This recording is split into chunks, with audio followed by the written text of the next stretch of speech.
This episode of Limit Break Radio is made possible by our generous Patreon donors, including Meldia Star of Famfrit, Misky Swiftpaw of Sargentanis, and Rin Umaro of Odin.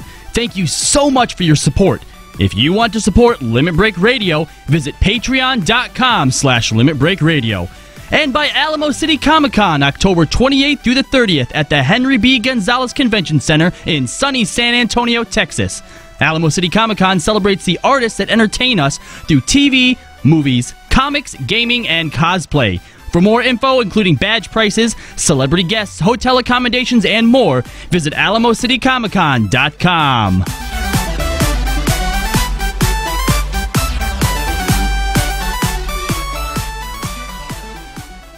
Live from Eorzea.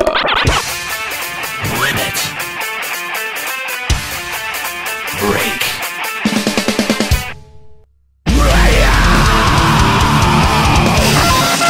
with your hosts, Aniero.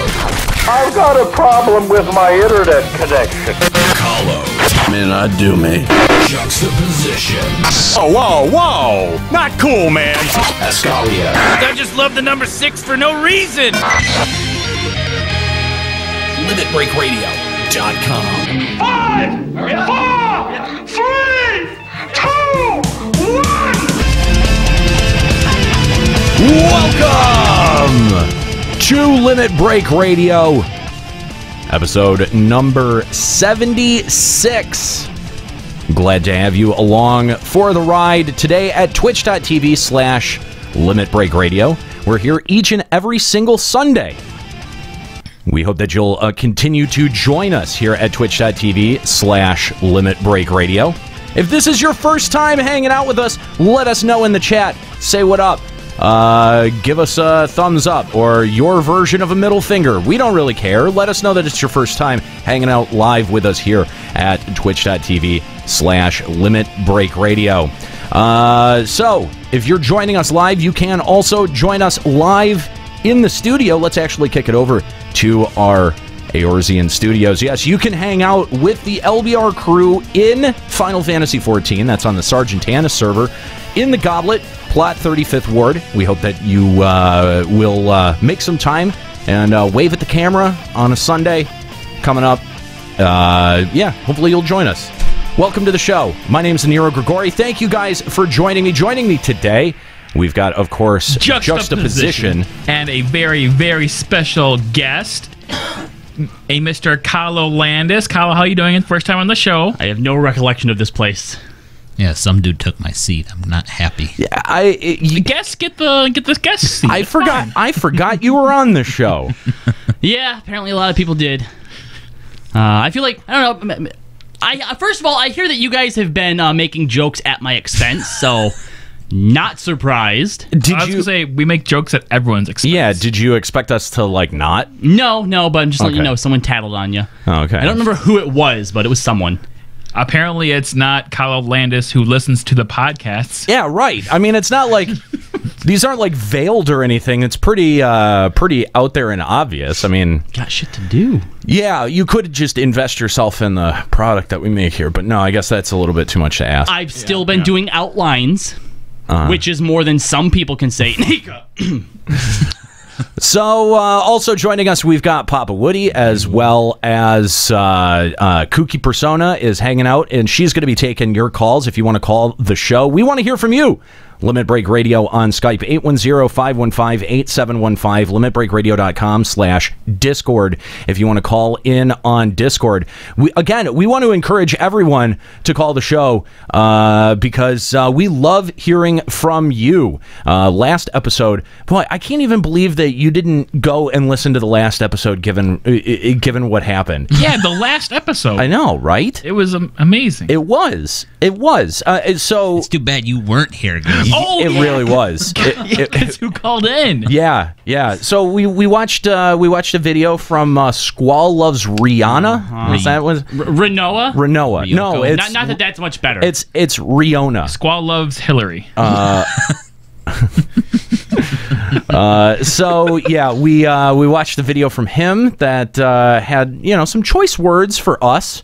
And that how he we totally backpedaled on, and how we produce the show, and then proceeded to call the show, and that's awesome though. Really, just jam his foot squarely in his mouth and not stand by anything that he said. It was glorious. It was worse than Darkstar. Oh, it was. It was. At least Darkstar stood by his convictions. Yeah.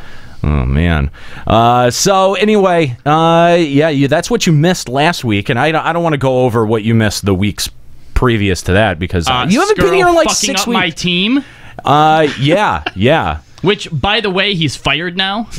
Oh, as an intern or just the manager, the de facto both. intern of your manager of your team? Just both. Yeah. Yeah, and so if it ever comes to the point where I'm not here again for some reason, you want me to pick your team for you? No, Kookie is my assistant manager. No. Yeah. No.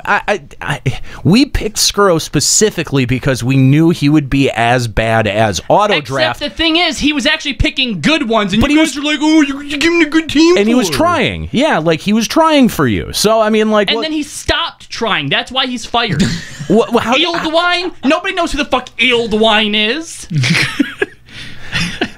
Well, if it's your team name, then the Edelweiss. Yeah, what is with that team name? That is the dumbest team name I've ever. That's where the Rogues Guild is located. It's actually worse than the Kallo Klux Klan, I'm pretty sure. Except it's not. I think it is. Nope. Oh God, the Edelweiss Assassins was Avengers. that it? Avengers. Ooh, that's even worse. It was Assassins, but then apparently he put Avengers on Twitter. So look at me! I am the Vermilion Lords of the Galaxy. That one's actually not bad. So thanks, guys, for joining us here at twitch.tv/Limit Break Radio. We're excited to have you along. By the way, we are supported by Alamo City Comic-Con. That's happening October 28th through the 30th at the Henry B. Gonzalez Convention Center in San Antonio, Texas. There have been a lot of really fantastic announcements for guests that are going to be out at Alamo City Comic-Con, including the likes of Nolan North, as well as David Tennant, Billy Piper, Karen Gillan, Billy D. Williams, just countless of immensely cool, fascinating people are going to be out at Alamo City Comic-Con. So if you want the chance to meet or, at least get into the line to meet any of those. Welcome back, Kallo. Oh, there you go. Zero welcoming you back with a donation. If you want to meet any of those immensely cool people, or if you want to just meet Aniero, because I'll be out there, then plan on heading out to the Henry B. Gonzalez Convention Center on October 28th through the 30th. I'll try to keep up to date on Twitter where I am. I don't have like a scheduled meet and greet. And if you're one of those people that want to punch or beat up Aniero, this is a better chance to do it because he ain't gonna have the rest of his posse with him. Hold on. I don't know about that. Now, are you suggesting that if someone came up to punch Aniero, that you and I would help them punch Aniero? Like, that definitely sounds like what you're suggesting. I feel like the bro code says we have to help defend him, doesn't it? Defend him, but Yeah. I mean, after we can get a couple shots in too. Oh, so what you're saying is we don't necessarily have to defend him right away. Right? Yeah. Oh. We have to make sure he doesn't lose. He doesn't have to win very well. He just can't lose. Yeah. Oh, okay. Yeah. So he could get beat up, but then we come in and finish off the people, right? And him. And then we can win. They can both lose, and then we'll win. I feel like this went in an oddly sexual direction. You're like, they're gonna beat up Aniero, and then we're gonna beat him off. Like, how did we go? That was an abrupt left turn. It's Juxta. What do you expect? I don't know about that. I mean, Three left turns. Yeah, there were no 3 left turns and then the entire 6 weeks that you were gone. And then it becomes now, right. Yeah, and then okay. Anyway, by the way, I want to remind everyone we are available on Google Play. If you use the Google Play Store to listen to podcasts, make sure you look up Limit Break Radio, the LBR Podcast Network, to find our podcasts there. And I want to remind you that we are supported by you guys over at Patreon. Let's see what our current Patreon total is. 2054. We are sitting at 2054 for Patreon at 186 people giving. That's fantastic, guys. I want to thank you for your support. We're going to be talking a little bit on FEC today. First of all, we're going to be talking about Pokemon Go, but we'll also be talking about a few, maybe some of the planned changes that'll be in the works here from the Let's Be Real podcast network as we move closer and closer to rolling that out. And we've got some exciting new content that's going to come along with that as well.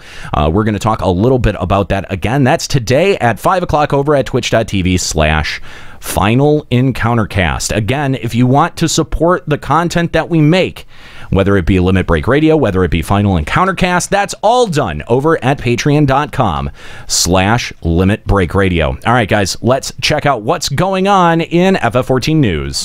This is a Limit Breaking News Update. I don't think there's anything. I think that there's stuff there, but it's not like FF14 related stuff. I don't really know what to call it. Yokai Watch is in full swing.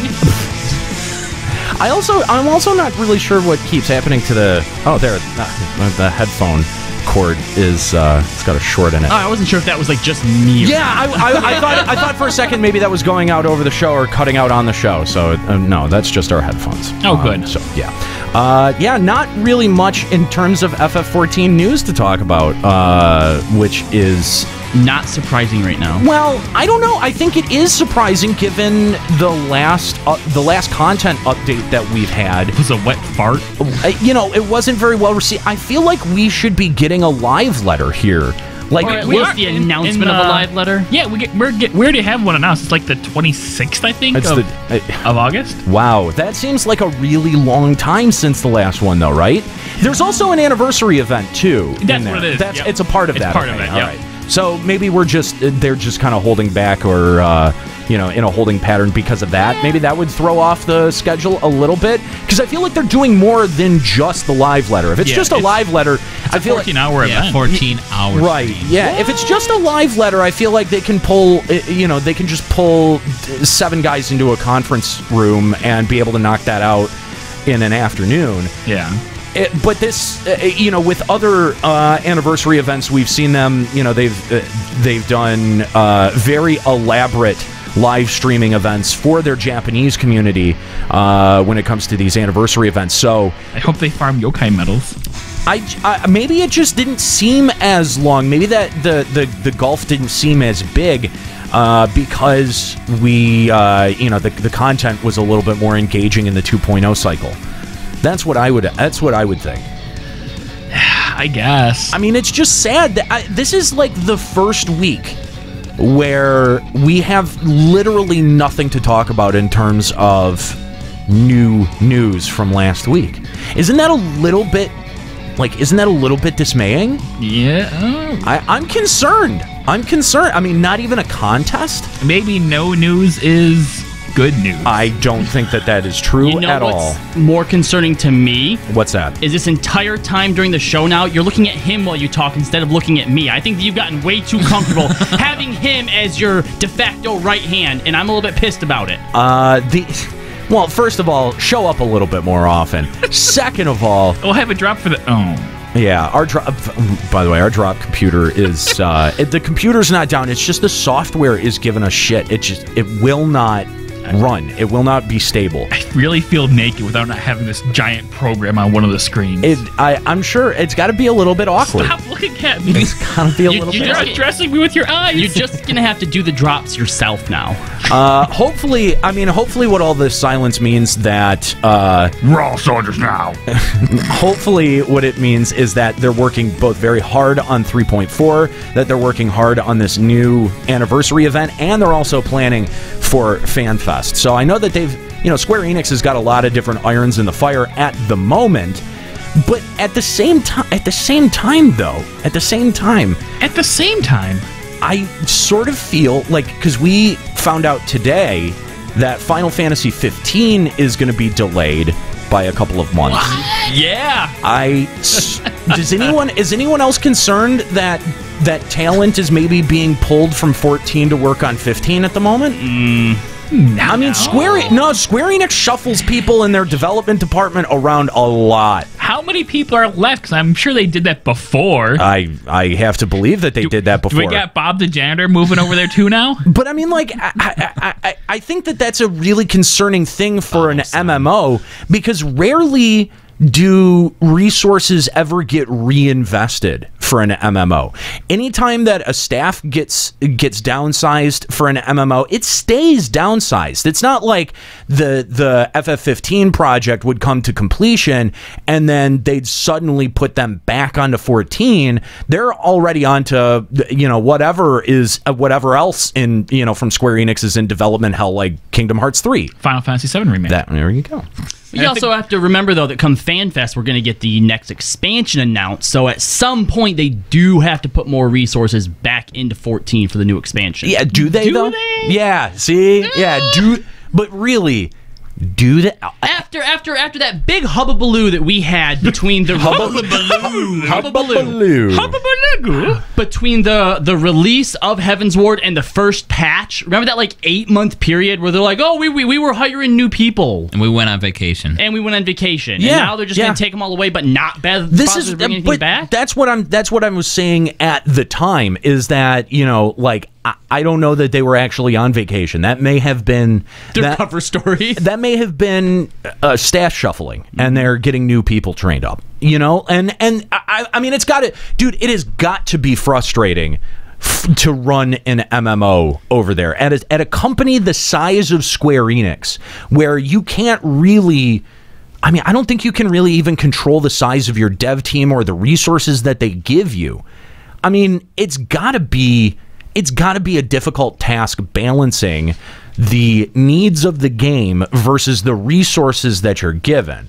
Because Square Enix is all about the next thing. We know that. Like, we know Square Enix is, you know, maybe even though 15 is going to be late, they're already looking at and developing the FF7 remake. They've already been rolling out promo for it. So they're so on to the next thing automatically that it's hard for me to have any trust or faith that they're doing the right thing with the 14 development size. You now have me picturing like all of Square Enix development team is like a high school dodgeball game, and like they're picking people for their teams, and like each of the games is like a different clique.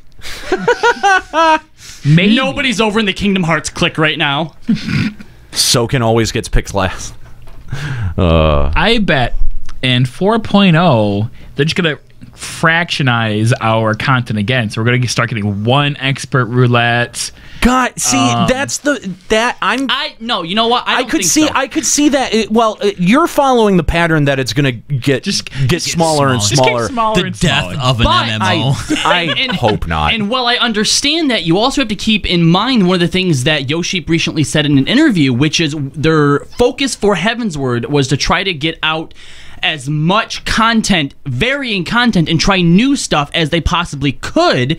And what they've learned from doing Heaven's Ward, they're going to incorporate into whatever the next expansion is, so that they will have a more focused plan. Well, that's what they've said, and I think that kind of leads us into our discussion topic for today, which is, you know, what has Square Enix really learned from other MMOs? Because, you know, we have that statement, and I think a lot of us really, you know, clung to that statement like a life raft, that, you know, they're looking at events that are influenced not just by contemporary MMOs, but also the first wave of MMOs.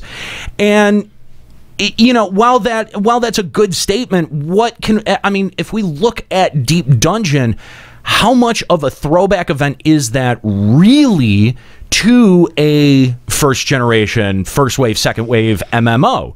I don't know that it really is. So I think we're going to break down a lot of those differences. We're going to talk. I mean, there was a great article this week that had popped up on Kotaku from Cecelia D'Anastasio, and I really want to invite everyone to take a look at that article. We're not going to sit down and read it word for word, because I think that a lot of us as FF11 players players have a lot of context for what she's already talking about. But this is finally someone within the games media recognizing the validity and the challenge behind FF11's structure and content and the way that it brought people together and how effective that was for an MMO game design.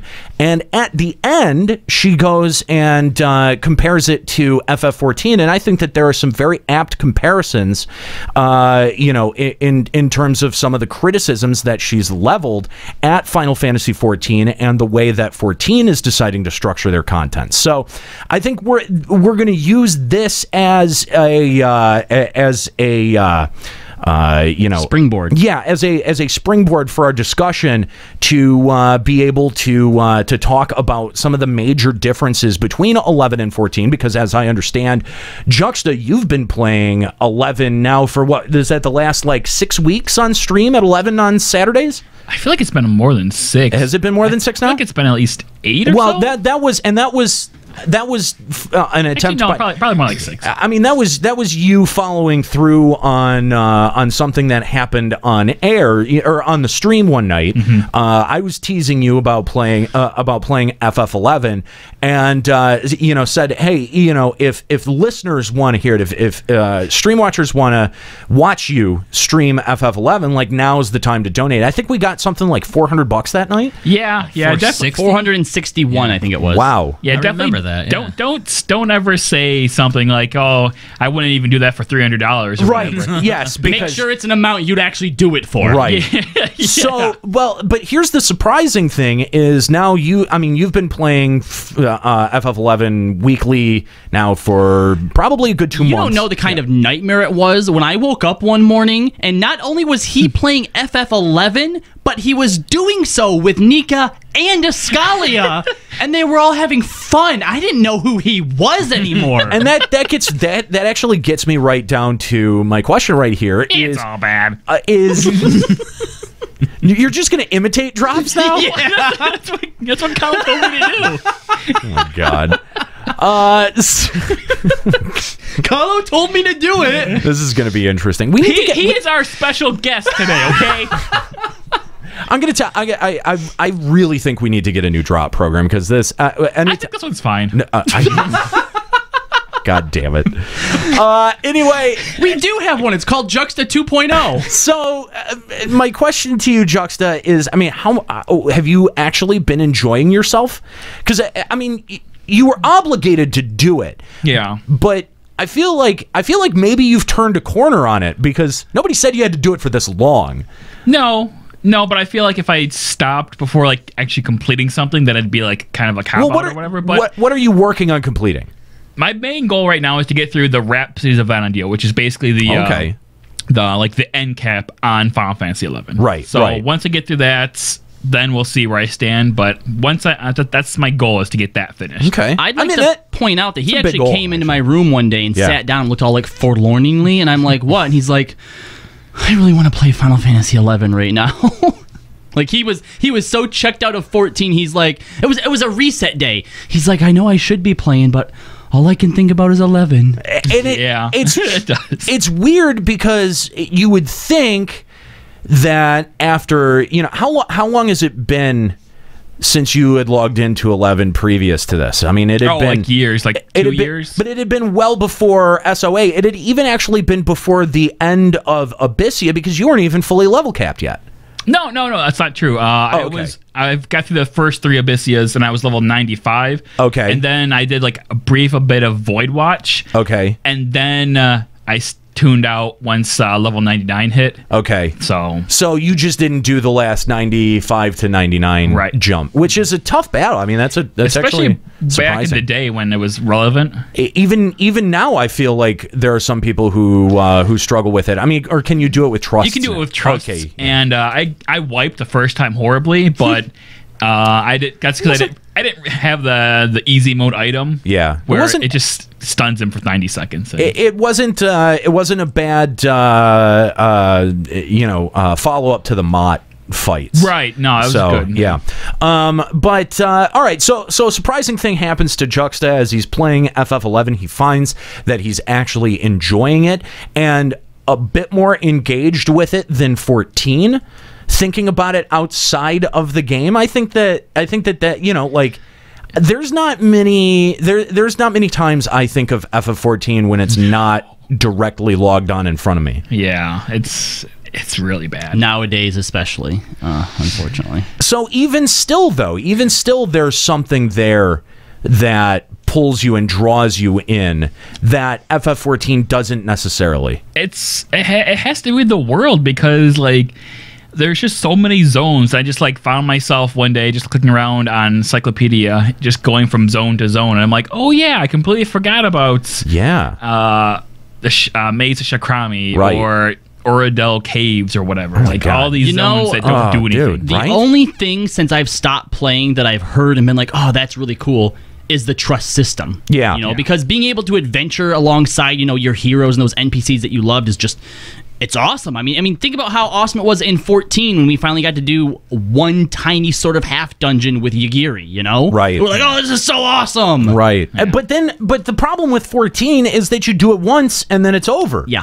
You never have to do it again. Mm-hmm. And I think that's one of the problems that 14 has. But we're going to get into all of this here today on the show. We invite your calls, Limit Break Radio, on Skype, 810-515-8715 if you're calling in over a phone, or limitbreakradio.com/Discord if you are one of the new adopters and using something like Discord. I like Discord quite a bit. And they just makes it a lot easier. Yeah, and they just introduce like account-to-account calls, like private calls. Oh, nice. So they've got some they've got some really cool. If they could just get the webcam. Oh my God, if they could just get webcam service going, we would never have to use Skype again. I hate Skype. I hate the fact that we use it on the show. I think we would probably only use it because you can attach a real phone number to it anymore. Mm-hmm. But man, if Discord could just get on the webcam thing, that would be so awesome. Yeah, again, we invite your calls. Limit Break Radio on Skype, 810-515-8715, and limitbreakradio.com/Discord. So yeah, you guys have heard us talk a lot about Final Fantasy XI, which makes sense because for 6 years this show was dedicated exclusively to covering Final Fantasy XI, and so I feel like we've actually got a pretty good context to be able to talk about these two games and be able to compare them. I mean, we're missing Nika, so we don't have... None of us raid. Oh yeah, none of us. None of us ever did H&Ms except for Nika. So she's not here today. Can we really talk about 11 in any real capacity? I've killed them a few times. Real H&Ms. Yeah. The Kings. Yeah. Yeah. A few times. I came back for a month when I think they're poppable.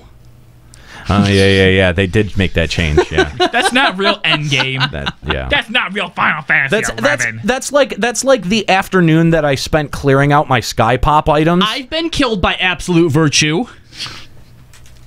Okay. Just stop. Yeah. Just no. Stop. I did salvage. Let's talk about FF11 versus 14, because 11 did some very crucial things in terms of audience engagement that FF14 you don't see anymore. No, you don't see anymore. I think it was a little bit more common in this first wave of MMOs. I think you saw a lot of these concepts being lifted from EverQuest. I mean, FF11, if you wanted to try to compare it to any other MMO that was going around, it drew a lot of influence from EverQuest in terms of, NMs, pop mechanics, things like that. Those were all lifted straight out of EverQuest, but done with a distinctly Final Fantasy take on it. Mm-hmm. And this was a really interesting era of MMOs because you had... your successful MMO, your most successful MMO, arguably at that time, was EverQuest. But you had some other very kind of fascinating and inventive MMOs that were coming out, like Auto Assault. That was a persistent driving MMO. Yeah, it was very weird. There, you had Ultima Online. You had people throwing stuff at the wall just to see what stuck. Could you imagine if something like Auto Assault had stuck, and like nowadays we were playing Final Fantasy like Automata? We'd be talking about how we need the newest like drive shift gear thing to come out so that we can upgrade our RPM. Like, I mean, I'm so glad that it didn't. But I mean, like, you had other games like The Matrix Online. Like there was FF11 preceded the big wave of MMOs, which really happened after World of Warcraft's success. Yeah, because I mean, you have a list here of things that's unique to FF14 and things that's unique to FF11, and the thing that immediately jumped out at me was everything that's unique to FF14. It's not like just unique to FF14. It came from World of Warcraft. Right. It came from like Guild Wars 2. Yes. Guild Wars 2. Right. But then when you look at Final Fantasy 11, like, all right, Notorious Monsters, yeah, sure. Right. But a lot of the other stuff, at least to my knowledge, isn't currently in any of the MMOs. Right. So, okay, let's talk about, let's rewind our clocks. Let's go back. Let's clean our clocks. Let's rewind all the way back to 2005. To 2005.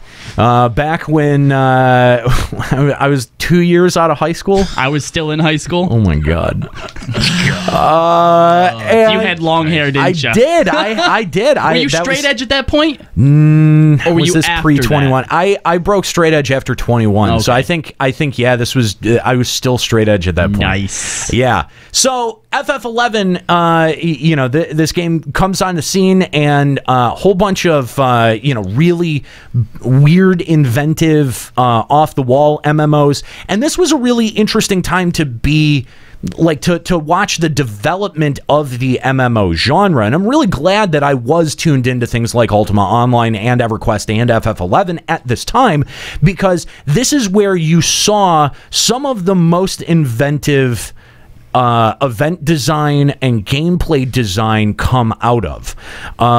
It wasn't, it seems like everything has been kind of bottom lined into an ability bar that you figure out, you fire off the number pad, and FF11 right out of the gate, you're automatically fucking confused as shit because the controls are so unique.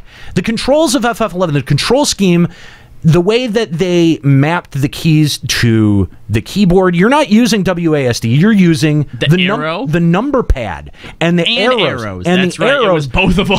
Yeah, right. So you're actually where your hand would normally be on the mouse, right? You didn't even use a mouse in FF11. Your dominant hand would be on the mouse. This one, yeah, you didn't even use the mouse. You exclusively used the keyboard. I hopped back and forth to World of Warcraft and FF11, playing for like months at a time. Oh, God. And trying to get back into the groove for either one of those, because one uses the mouth, the other one doesn't. My brain has never been so fucked. Oh, I bet. I mean, because, yeah, right out of the gate, it's...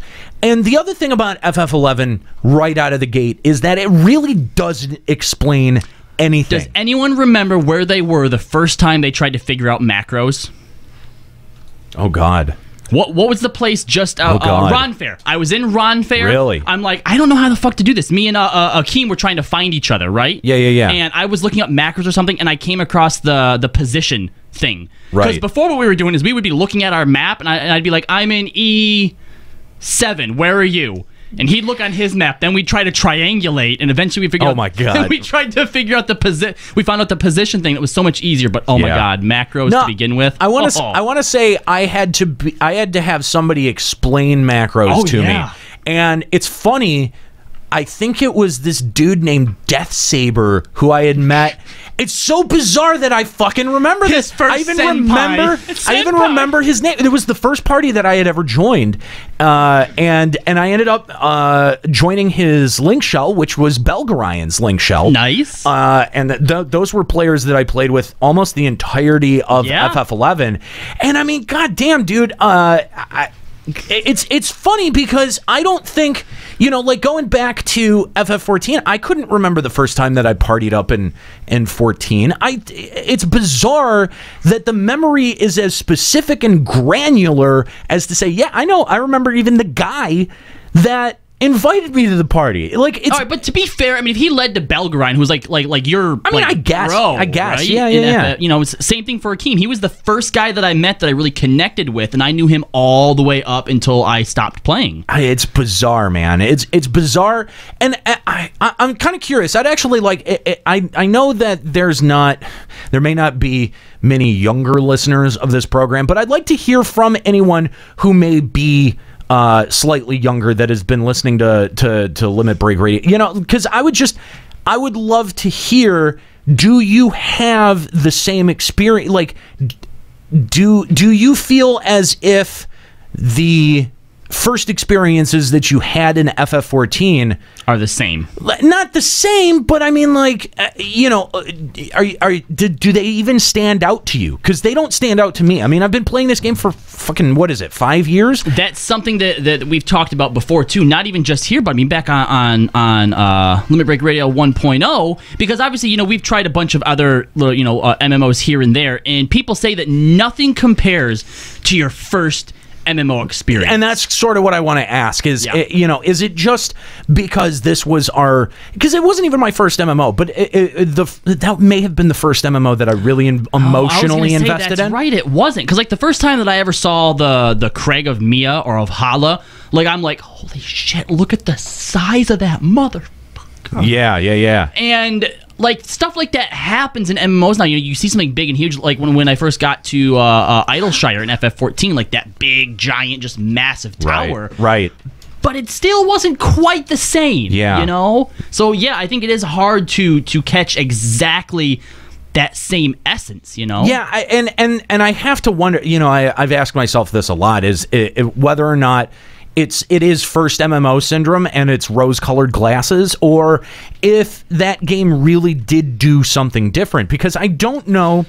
Of all the multitude of MMOs that I've played, that really is the one where the people stand out. And you know, to speak really to Cecilia's article that she wrote for Kotaku, that game had a unique way of bringing people together, and I think a lot of it was connected to their difficulty. The difficulty of the game was so high, and you absolutely, even to do easy stuff, the easiest stuff, XP grind, you needed other people. So it really forced a connection there. And I have to wonder, you know, is it just that FF14 doesn't do the same things, and that's why it doesn't hit as hard with me? And I guess my follow-up question to that is, can FF14 even do the same things? I think that she's definitely onto something. All right, first of all, that's not an aura, is it? I believe it is. Yeah. She used a picture from FF14 for her FF11 article? All of the pictures from this article are from FF14 for some reason. Okay. I don't know. I don't know. Anyway, because they're prettier. Anyway, you're absolutely right, though. I remember my first big roadblock in FF11 was not... Because nothing told you to go out and get into an XP party, right? So I got to like 10, 11, 12 pretty quickly, and then there was this big, long drought where I was trying to solo my monk from like 12 to 14. Yeah. And it was taking forever, because you're getting like... Because you have to fight easy prey at this point, because... even matches are going to kick your butt. And so I'm getting like 10, 12 XP per kill. Right. And it wasn't until Akeem logged back on another day and we kind of like found each other again. We weren't on friends list at this point. Right. And he had taken me out and given me my first party experience. And had I figured out how to do parties beforehand, I don't think that connection that I forged with him would have happened. Right. Well, because there's not just the connection that happened as a natural part of playing the game. There were also connections that people ended up making because of things, trying to just figure out the way that the game ran. I mean, think about the guys, Ganyman and all of the people who ran FFXIclopedia, and how close of a crew they became, and you know how close we became with them as a matter, of course, of doing this show. I mean, you know, a lot of friendships have come out of that, and I think that when you challenge your player base to not, you know, because you're right, unless you were explained the party mechanic, the game did not tell you, hey, you've got to put your flag up if you want other people to be able to try to find you in the game. Yep. None of that was explained, whereas I feel like in FF14 it would have, 12 different dialogue boxes. A help box, a little exclamation point, Right. green dots everywhere. And that does help. I mean, it does help your game become playable, but I think that you see this effect in Dark Souls a lot too, where you've got a large and complex game that's filled with a lot of items whose items have secondary uses that are not readily explained. In fact, their initial uses isn't a lot of times very fuzzy. confusing. Yeah, so I mean, you've got a lot of like trial and error that's happening among players, and then they're communicating that trial and error and finding ways to either rise to challenges or to be able to get through events, stuff like that. And I think that has a way of galvanizing your community even more. And you never got any of that in FF14. No. Everything has a fucking explanation box. Even using WoW as a base. I mean, there are people that I knew from WoW that I still know, none that I really talked to. But I mean, I formed friendships there too, but it wasn't the same kind. Wasn't the same, yeah. That I formed in 11. And FF14 is even more accessible, I feel, than what WoW was at the time anyway. I think that this has to do with some natural sociability of humans. Oh, absolutely. But I think we tend to to socialize along the lines of it's sort of like water. Water takes the path of least resistance. I think a lot of times our relationships and our friendships, we seek out the people who are less challenging, who we just get along with easier, who maybe share our worldview or outlook on life. And FF11 gave no fucks about who it was pairing you up with or how. There was literally no aspect of matchmaking there, and it exposed you to a lot of different personality types and a lot of different type of people. And that is the exact reason that a bunch of stand-up guys like us ended up doing podcasts with an asshole like you. Well, no, that had to do with college. We went to the same college. Oh, together. yeah, that probably helped. Yeah, too. that had something to do with it. But no, if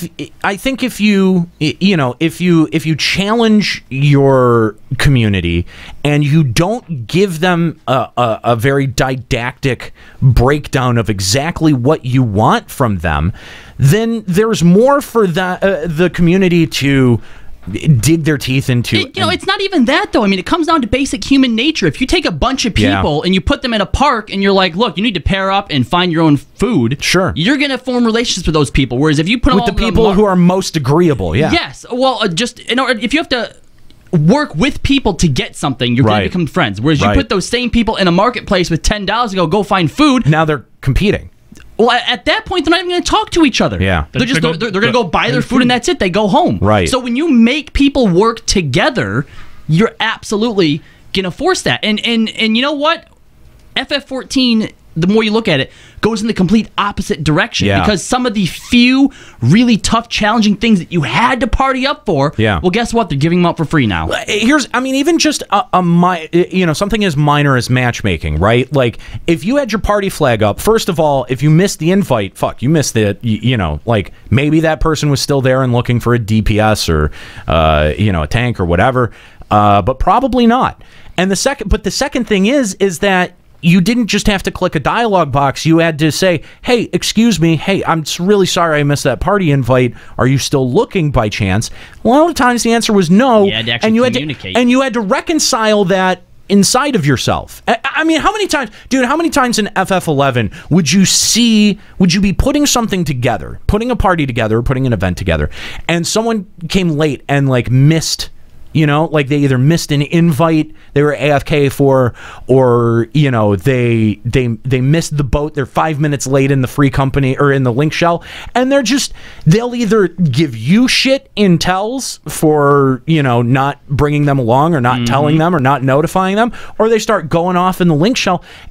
It really forced the community to mature, I think. Like when you lost out on shit like that, the immature thing is to hold your breath until you're... Be passive-aggressive about it. Be passive-aggressive, or hold your breath until you turn blue, or throw a big tantrum about it. You had to work out with people individually the idea of loss, right? You don't have to do that anymore. FF14 individualizes and compartmentalizes loss so that, you know, if you're raiding, I think that's maybe one of the only examples of a team loss, right? Like, you can fail a dungeon and you get a team loss, right?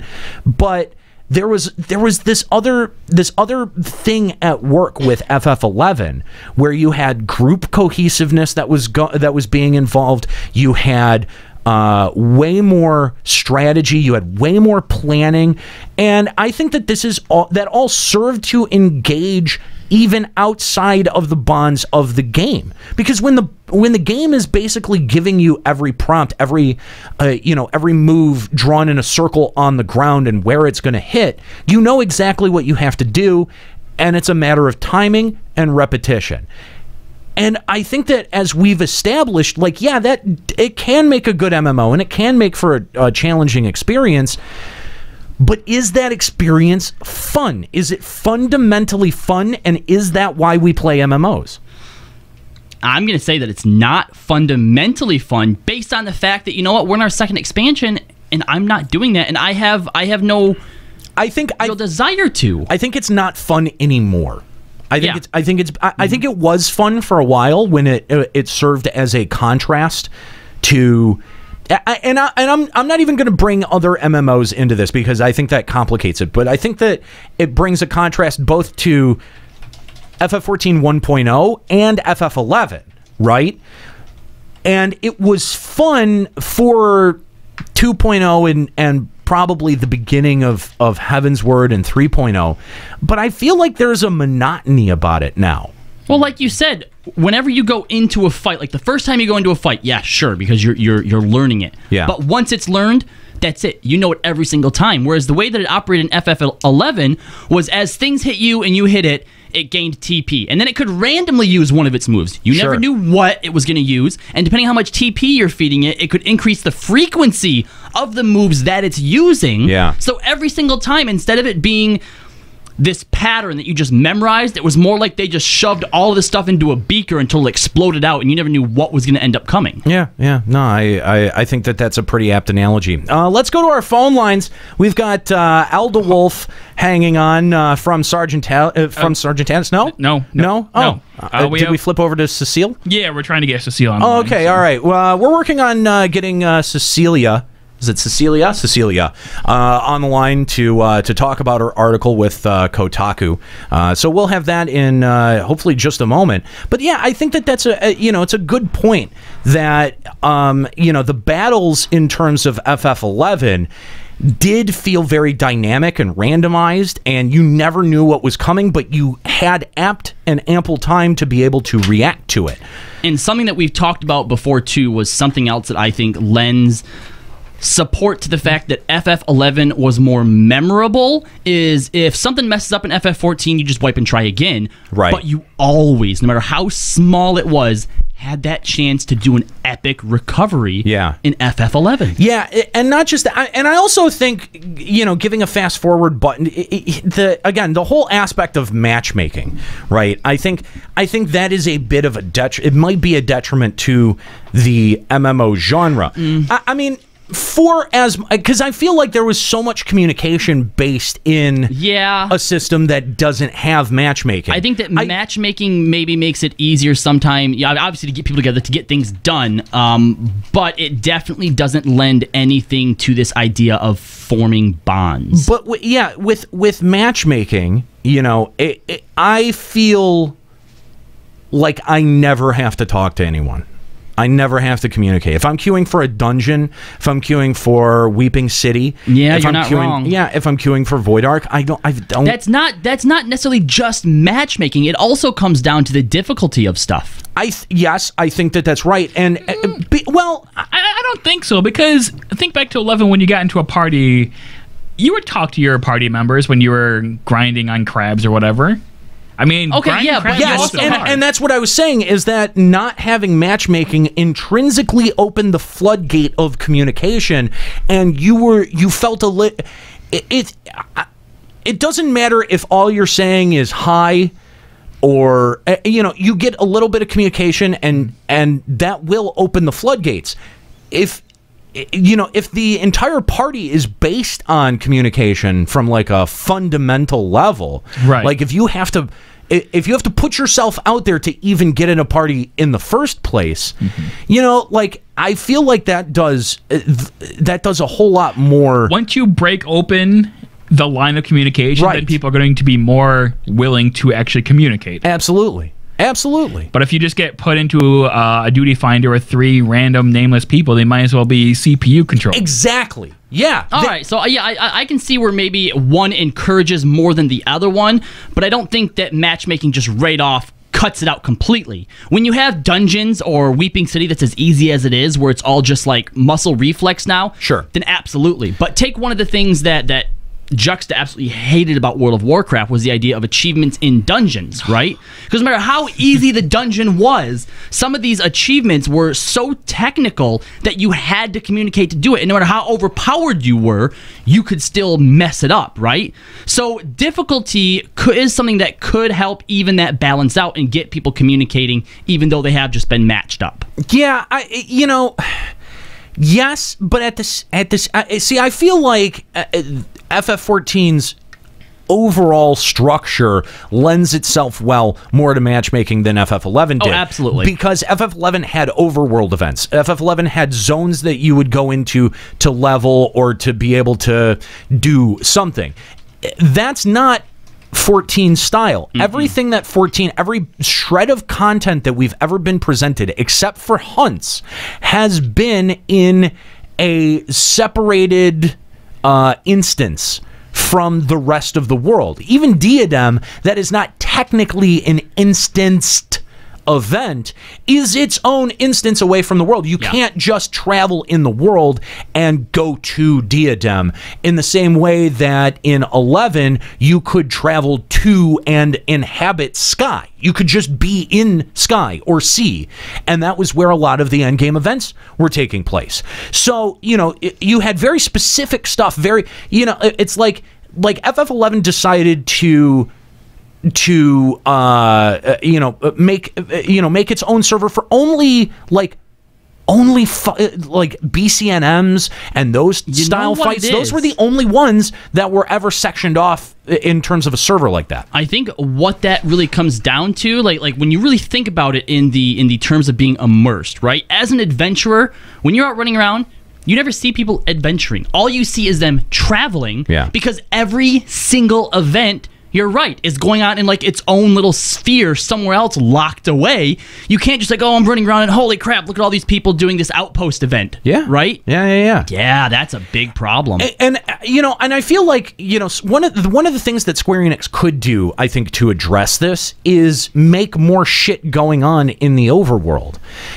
We've seen stuff like big server competitions in FF11 like Campaign. Mm-hmm. And I think that there has been, some expression out there for a server-wide event for the next FF14 expansion. Here's the problem you run into, though, with that concept in FF14, and it comes back to this every single time. To me, this is the major complaint of FF14 overall, and that's the reward structure, because we do have stuff going on out there. Yeah. Fates, but why should we do them? That's true. Hunts, but why should we do them? So, okay, they add some new thing, and what does it give? Something that's relevant for a couple months, and then nobody does it anymore. And I feel like it's really easy to identify the pattern that Square Enix is trying to use to re-incentivize us going back and doing Fates. Mm-hmm.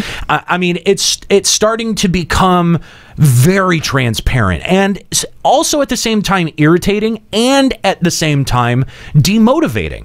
I don't ever want to do another fucking hunt again. I don't care what yokai weapon comes out of it. I don't care what, special holiday event item is coming out. It doesn't matter. I have no desire to ever do another Fate. So I think the question becomes like, okay, we have Fates. We know what those are. Those are a known quantity.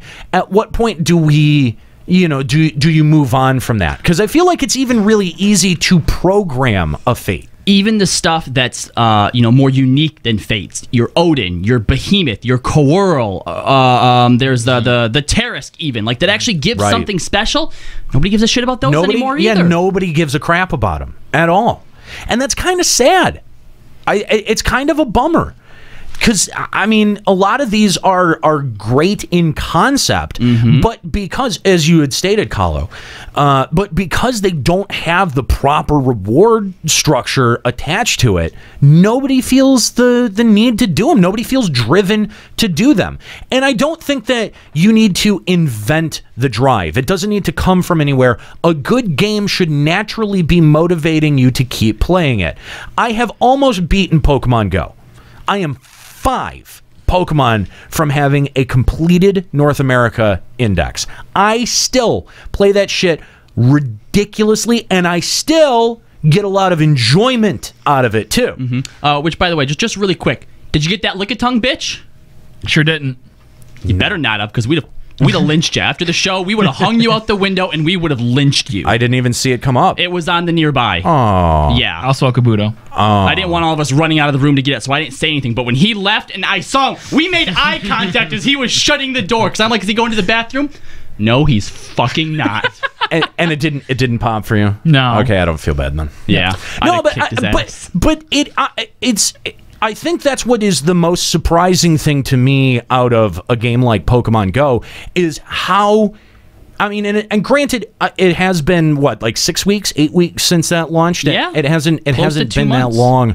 But how engaged I'm staying in it for so long, and it's a fucking phone game. Yeah. You know what I mean? Like that really has been surprising to me, and I think has driven home that there are some very, very real systemic problems and content problems that FF14 is looking at. And the biggest, you're right, is the reward structure. What really drove that home for me is, okay, so Deep Dungeon has dropped, and it took me 2 weeks to finally get in and try and do it.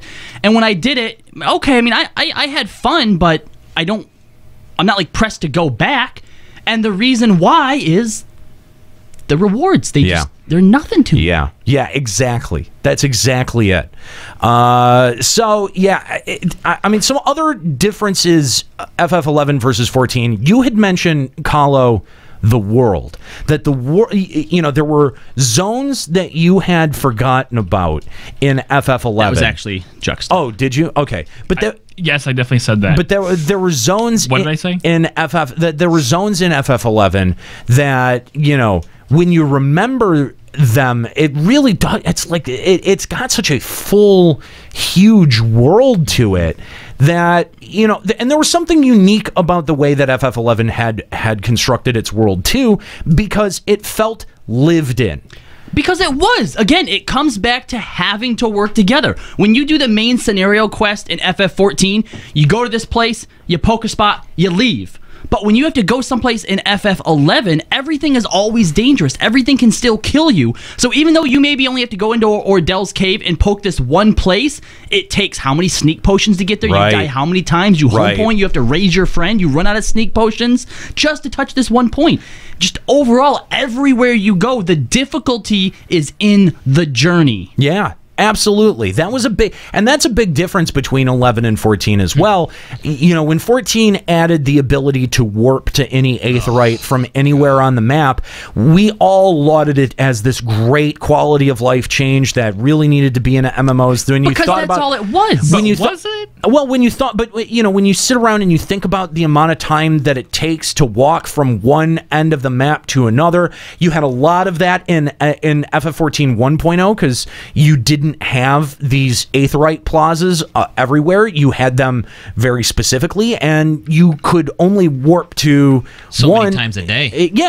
That's the it. Anima. That's right. Yeah. That's right. Okay, see, now that idea, like, only being able to warp so many times a day, but to say that no, now it's limited by your currency, which, by the way, we'll just throw at you for no reason. Well, because in a game like FF14, not having the aetherytes there, I think, would be just as destructive, because then you're just walking for the sake of walking, because nothing can kill you. Yeah, Sure. it has to be dangerous. Has to actually be a journey. That's in the beginning of good point. 1.0. I mean, right outside of Limsa Lominsa, we had, I believe, at the time like a rank 50 Gobu out there that would just totally slaughter people. I do remember that. I mean, there was danger in There was. the world, but now nothing. Yeah, and I remember, like in Lenosia, it was like there was like a choke point, right? Yeah. Right after you got past the first Aetheryte. Yeah, it was that Bearded Rock? I think may it have was. been. And then it was on the way to Skull Valley. Yes, I do remember this. And there was this little choke point where they put this ridiculous Gobu that would just sit there and fucking rail people and you know all what? day. That idea is actually really cool. That brings Yes. the world alive. Yes. Because Yeah. the idea that somewhere in the world there's this big nasty monster that's guarding this part of their territory, that adds character to the world. Yeah, okay, fine. Some noobs are going to piss and moan, oh, did I go over there? It kills me. Yeah. Okay. Cool. Yeah. Guess what? Now you have a story. Now you have something to complain about, to talk about, but not to the point where like you should remove it. Yeah, absolutely. All right, let's go to our phone lines. We've got Cecelia D'Anastasio, who wrote this piece for Kotaku. Thanks for joining us, Cecelia. Thank you for having me. So I'm curious, what was it exactly that had sparked your interest in re-examining FF11 in 2016? You know, I've been playing a lot of Final Fantasy XIV, and something that was immediately frustrating to me was the fact that I didn't really have any opportunities to make the kind of friends that I had in Final Fantasy XI. Mm-hmm. And the more and more I played the game, the more I expected for some mechanic to be introduced, some sort of dungeon or anything that would facilitate that sort of socialization. Yeah. And recently I covered the Palace of the Dead patch, which I thought would be it. I thought it would be that thing, and it wasn't. Oh, I think you and everyone else. I think a lot of us had really pinned a whole lot of hopes on Palace of the Dead, and not to say that it was a definitive letdown, but I think that it was not as well received in the community as other events have been, and it definitely didn't live up to expectations. So I'm sure that you're aware of the quote from Yoshi P that he said, moving into this patch and moving into developing content forward, that he'd be looking at drawing influence from this first wave of MMOs as well as modern and contemporary MMOs. What do you see what needs to happen with FF14 to be able to make that a reality? Because with all of the different tools that we've been given in FF14, I feel like that may not be capturable again. I completely agree. I'm not sure if it is capturable again. I think that what did bring people together in Final Fantasy XI was the game's kind of objective flaws. The combat system was inscrutable. The quest system was inscrutable. Yeah. And I started playing before there were even exhaustive online guides. Right. And so there really wasn't a way to figure too much of the game out without just asking people, which is what created the incredible community. Final Fantasy XIV, on the other hand, everything about it makes sense. I mean, I say this in my article, it's like being on a cruise ship and you're ushered to one tourist spot, you buy a gift, and then you move on to the next thing. It's totally seamless, which is great. It's a wonderful game, but it doesn't have the same flaws that facilitated those sort of connections. I think that's a great point, because there's a great saying out there that says restriction breeds creativity, and I think that is no more true than in FF11. And we saw the community in the way that it would do creative things with jobs like Ninja that was never designed to be a tank, but yet they took and they ran with it and figured out a way to do blink tanking and ninja tanking and evasion tanking that was never an intention for the developers. And even during the prime of the game, when we're like, oh, Ninja needs better tanking abilities, the developer's like, what are you talking about? Ninja's not a tank. Exactly. And so you don't really have that. I don't think in the 3 years that we've been covering FF14 that a similar situation has ever arose because everything is so rigidly to what the developer wants out of the game and out of the community. 1.0 was like that, though. I hate to keep That's going true. back there. Warrior was not a tank. That's true. Warrior was DPS, but everybody took that route, and it became a tank in 2.0. That is also true. That is also I think that one of the best encapsulations of what you're saying is the Red Mage class in Final Fantasy XI too. Exactly, yeah. 'Cause that was a class that was intended to be a mage, but it turned out to be everything. right. Yeah, I mean, there were... Into everything. Too bad they sucked at Melee. But, I mean, You know, that's debatable.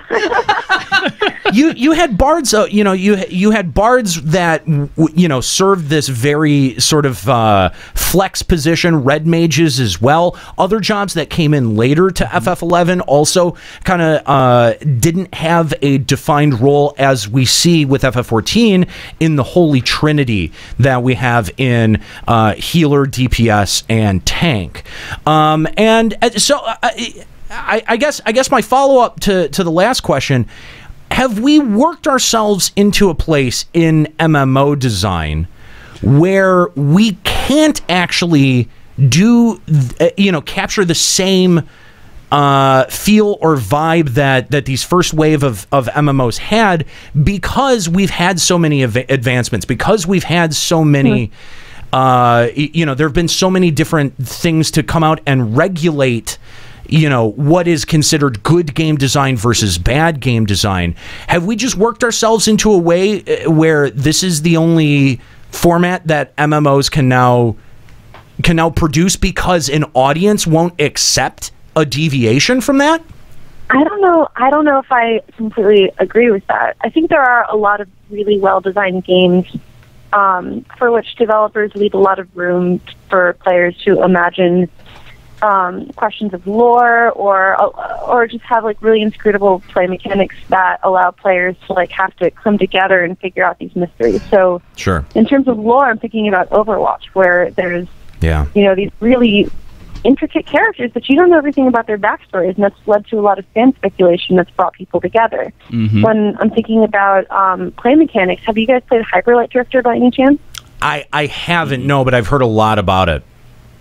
Yeah, Hyperlight Drifter is a very confusing and difficult game that doesn't really explain itself very well. But because of that, the Reddit community around it is extremely active and passionate about the game. I don't see any reason why that sort of like intentional withholding of information couldn't be applied to MMO development. Well, the only reason that I say that is because MMOs have to meet they have to meet a regular expectation, which is money. Yes, I was going to say, I think that's the biggest hurdle right now, is that WoW did it too well. Yeah. So now when you make a new MMO, even if it's successful with a subset of people, it's completely different, and they're having fun with it. If it's not hitting a certain mark that the corporate execs and the suits deem acceptable, it's a failure. But every game, how much did we make fun of WoW players on Final Fantasy XI? A lot. That was an inside joke. Yeah, a lot. Mm-hmm. Yeah, that was. None of us wanted a game like WoW because we thought WoW was easy and impersonal. Right, and that's what I mean about WoW doing it too well. They did it so well that now people expect that. But there's the bottom line that you're also having to look out for, because every game is also a business. I understand. Every game that comes out also has to turn a profit. Mm-hmm. And the amount of resources that get thrown into an MMO between your servers and, community upkeep and things like that, the amount that you're having to invest is a lot higher than your average AAA game. And we've seen that if an MMO doesn't make whatever the minimum bar is for the expectation of the company, that they'll either sell it off, shut it down, or change it to a free-to-play model, all of which are dangerous for the actual health of the game. And I'm sort of wondering, because I feel like FF14 1.0 was an attempt to try to take some of these classic MMO concepts and insert them into a newer MMO, and that game failed so hard and miserably. Nobody liked it. Even even us, like nobody liked that version of the game. So it just makes me wonder, in a macro sense, if the genre hasn't worked its way hasn't like backed itself into a corner, between the expectation for profit and the expectation on the audience for common tropes, for common things. You load an MMO, you expect to see the 1 through 4 skill bar. Yeah, right. If you don't have that thing when the game loads up, can your game still be successful enough to make money long term? I don't know. I just don't know. There doesn't seem to be a whole lot of rhyme or reason for why a game, an MMO particularly, succeeds or fails. All we know for sure is that it has to have a good IP. Seems that way. Cecelia, we want to thank you for your time today. Your article was really, really fantastic, and I really want to encourage all of our listeners to go check that out at Kotaku. And I mean, just for anyone, whether you played FF11 or not, whether you're a long-term fan of this show or the Final Fantasy franchise or not, this is a really, really good look back on what the world of FF11 was like when we were all playing it. And Cecelia, thanks again so much for your time. Thanks for having me. So, yeah, if you guys would like to call up and join the discussion, Limit Break Radio on Skype, 810-515-8715. That's limitbreakradio.com/Discord if you want to call in on Discord. We've got Kooky Persona hanging out. She'll be taking your calls and filtering you along to us. Again, we want to thank Cecelia for coming on the program and talking a little bit about FF11 as well as her article on Kotaku. Kookie's got the links to those and has been providing them in the chat room. Please set that aside for after the show wraps up and go take a stroll down memory lane and remember what it was like to be in the world of Vana'diel. We had leveling and events were both, very different, FF11 to FF14. The party size was different. The party size, yes. 6. I don't know of any... Did any other MMO have a standard party size of 6? I don't think so, but it led for some really interesting party formation combinations. Right. Yeah. You had a couple of flex positions in there that you could either fill with one of those roles, like we were talking about, like Bard or Red Mage. But the thing with Bard and Corsair later on in 11 was that it was basically crucial to a good party because of the buffs that it gave were so strong. Yeah. And again, we've got nothing like that. It wasn't it had basically no solo viability. Bard, you could not play that solo. But it was one of the most crucial things because of, you're right, the way that it buffed your other party members. And we don't see that. We don't see... Everything has to be homogenized. We don't see big party buffs in FF14. We see a few that can be triggered, every once in a while through your rotation. Yeah. But most everything is concentrated on your DPS output, not helping your party. Yeah. I mean, the biggest thing we have really is maybe Astrologian buffs, maybe Trick Attack, and those are the like... new Dragoon one. Doesn't it give like a crit Dragoon, buff? The Battle Litany. Yep. Yeah. These buffs, they're good, but they don't enable a party like a Bard did back in 11 days. Because... Right. Remember when bards used to leave? Like, you had a bard in the party.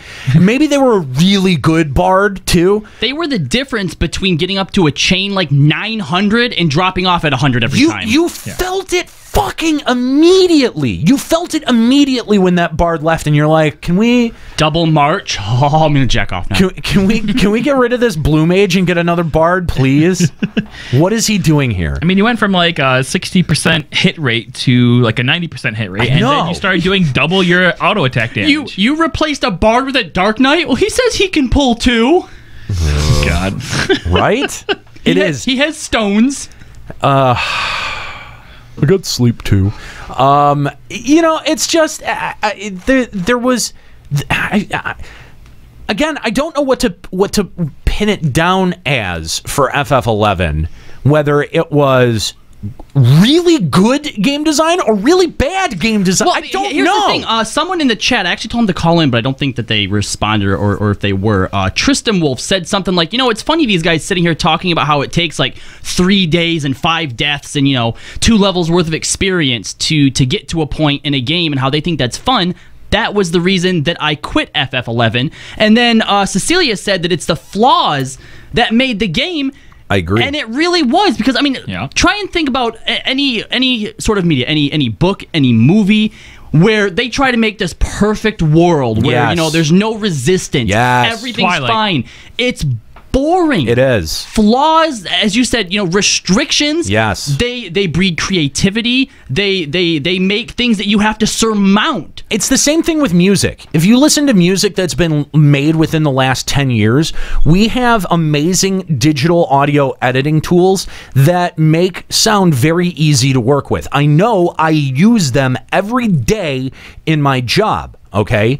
But back when you were working with tape, back when you actually had to spool that shit on reels. And you were recording all 12 of your tracks at the same time, and you couldn't go back and easily do dump-ins that sounded very clean and very crisp. You had actual performances that were being recorded in a studio. When you listen to something like Tom Petty's Free Fallin', it has some inconsistencies in there. It has some there might even be a wrong note that somebody plays in there. Maybe, someone coughed in the background of the recording, but it was the best take that they had gotten from that session. They decided to print it up and press it out, put it, and put it out as a record. You don't have that anymore these days. The way that a band is recorded is, you lay down the first instrument first, and then you go and you put every other instrument. You record everyone separately in their own vacuum, and you erase digitally any wrong notes, inconsistencies, flat notes, anything. It just gets taken out within seconds, and it's easy to do. That's the real thing, is that, with tape, it would take sometimes 25 minutes to be able to do the same process that you can do in 3 mouse clicks. So having that, having that ease to work with it, but it also makes for way more boring, homogenized, safe, vacuum-sealed music that sucks, and that doesn't make an impact with me. And I feel like you can kind of take the same, extrapolate the same idea, in MMOs. The more you round those corners, Hashtag bring back the vinyl. the more you round those corners, Aniero's a hipster. The easier that you make it, the less. The more you want to vape. I really feel like you should have drops. I really break out the trilby. I'd rather have drops right now. But honestly, I think that when you remove a lot of those, a lot of those rough edges, that you lose something in the translation. Yep. Yeah, I agree. Yeah. But it's just weird that I've never really thought that it's the flaws of a game that make it great, because Tristan Wolf was 100% right. There are certain things about that game that were dumb. Experience decay, come on, get out of here. Right. That was a good thing. No, it wasn't. Think of all the times and all the stories you have because you de-leveled in Dynamis and now you can't wear your gear. Stories. Yes, it creates stories, but there are certain things you could have taken out of the game that would have still left it being a good game, and just taken out some of the dumb stuff. I think XP should have been harsher. You should have just lost straight up levels. Yeah. Every time, level down. Raise 3 should have been 10% XP restored. A game structure like FF11, I don't think, if that was a new game, just, you updated the graphics on it, I don't think that no one would be into it. No.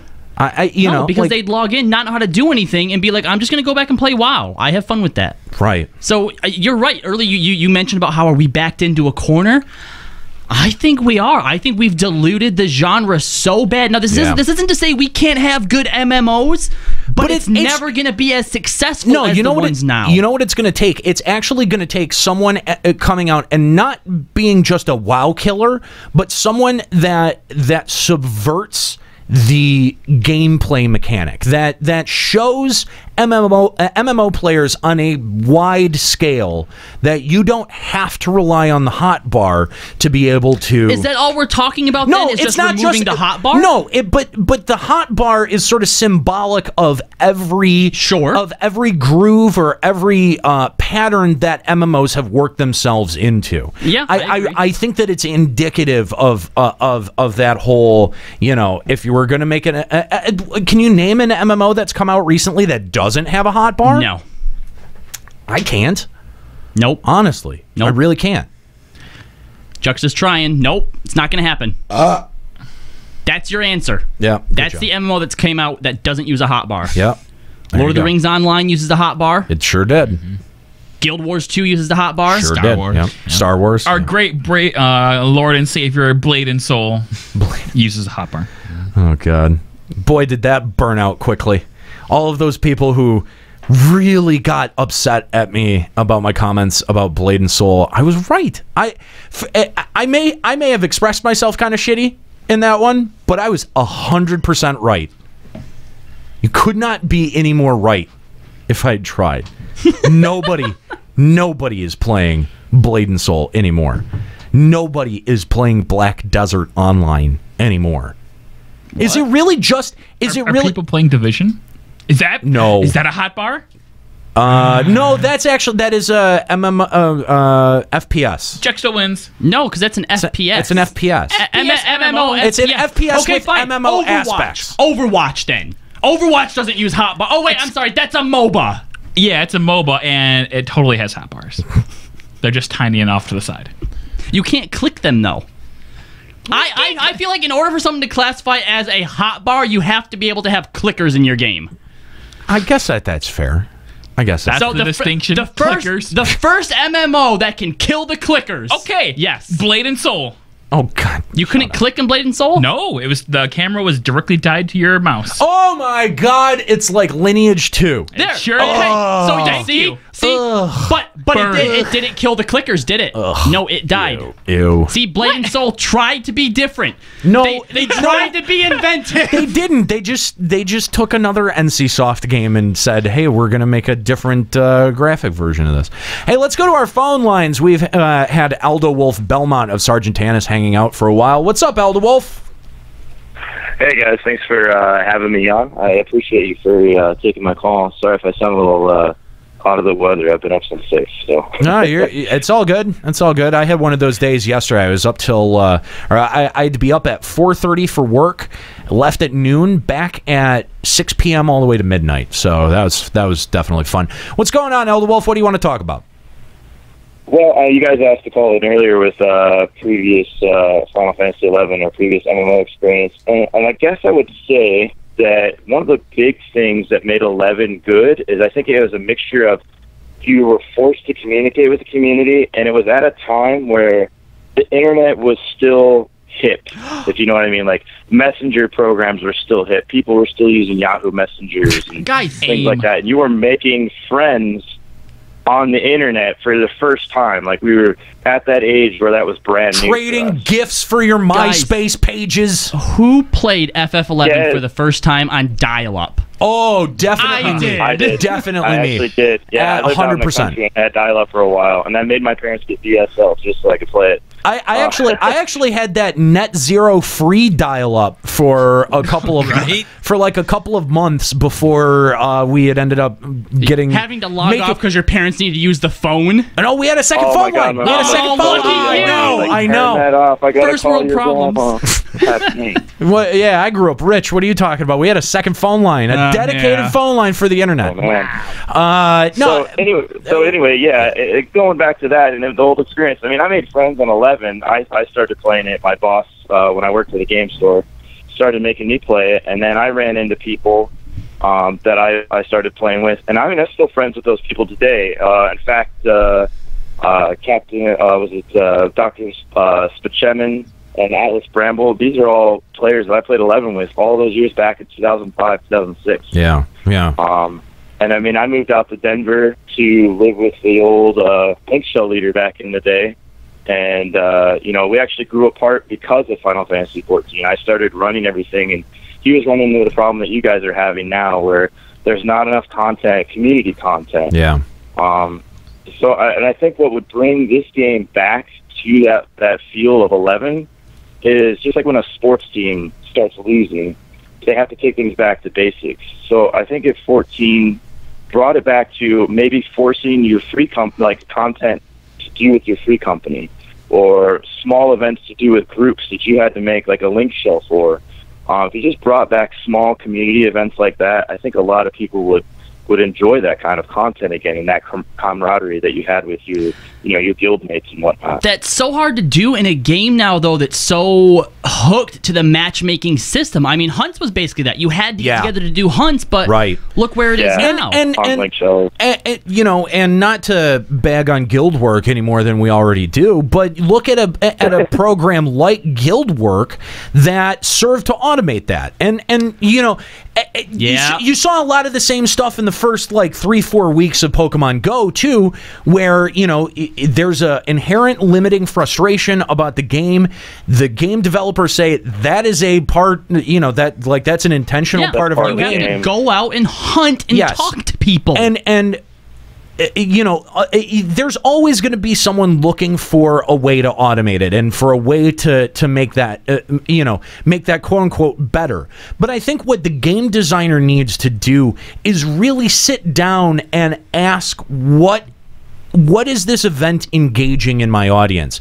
What is exactly. What are they going to have to do to participate in it? What's it going to do for the community? Because again, I feel like matchmaking, with so much of the content being reliant on matchmaking, that it serves to cultivate a certain transient attitude to the way that we have content, and I think the reward structure also serves to reinforce this as well. But I mean, this is the exact spot that I'm in right now. I've barely logged on for 3 weeks, and I'm way behind in eye level. But the thing is I know I'm not motivated to catch up, because I know as soon as the next patch hits, I'm going to be able to get all of that right out of the gate with no legwork or investment having to be done. It's not like I got to go even do, 3 quests to be able to start collecting the new type of tombstone or something. There's literally no investment that you have to make. There's no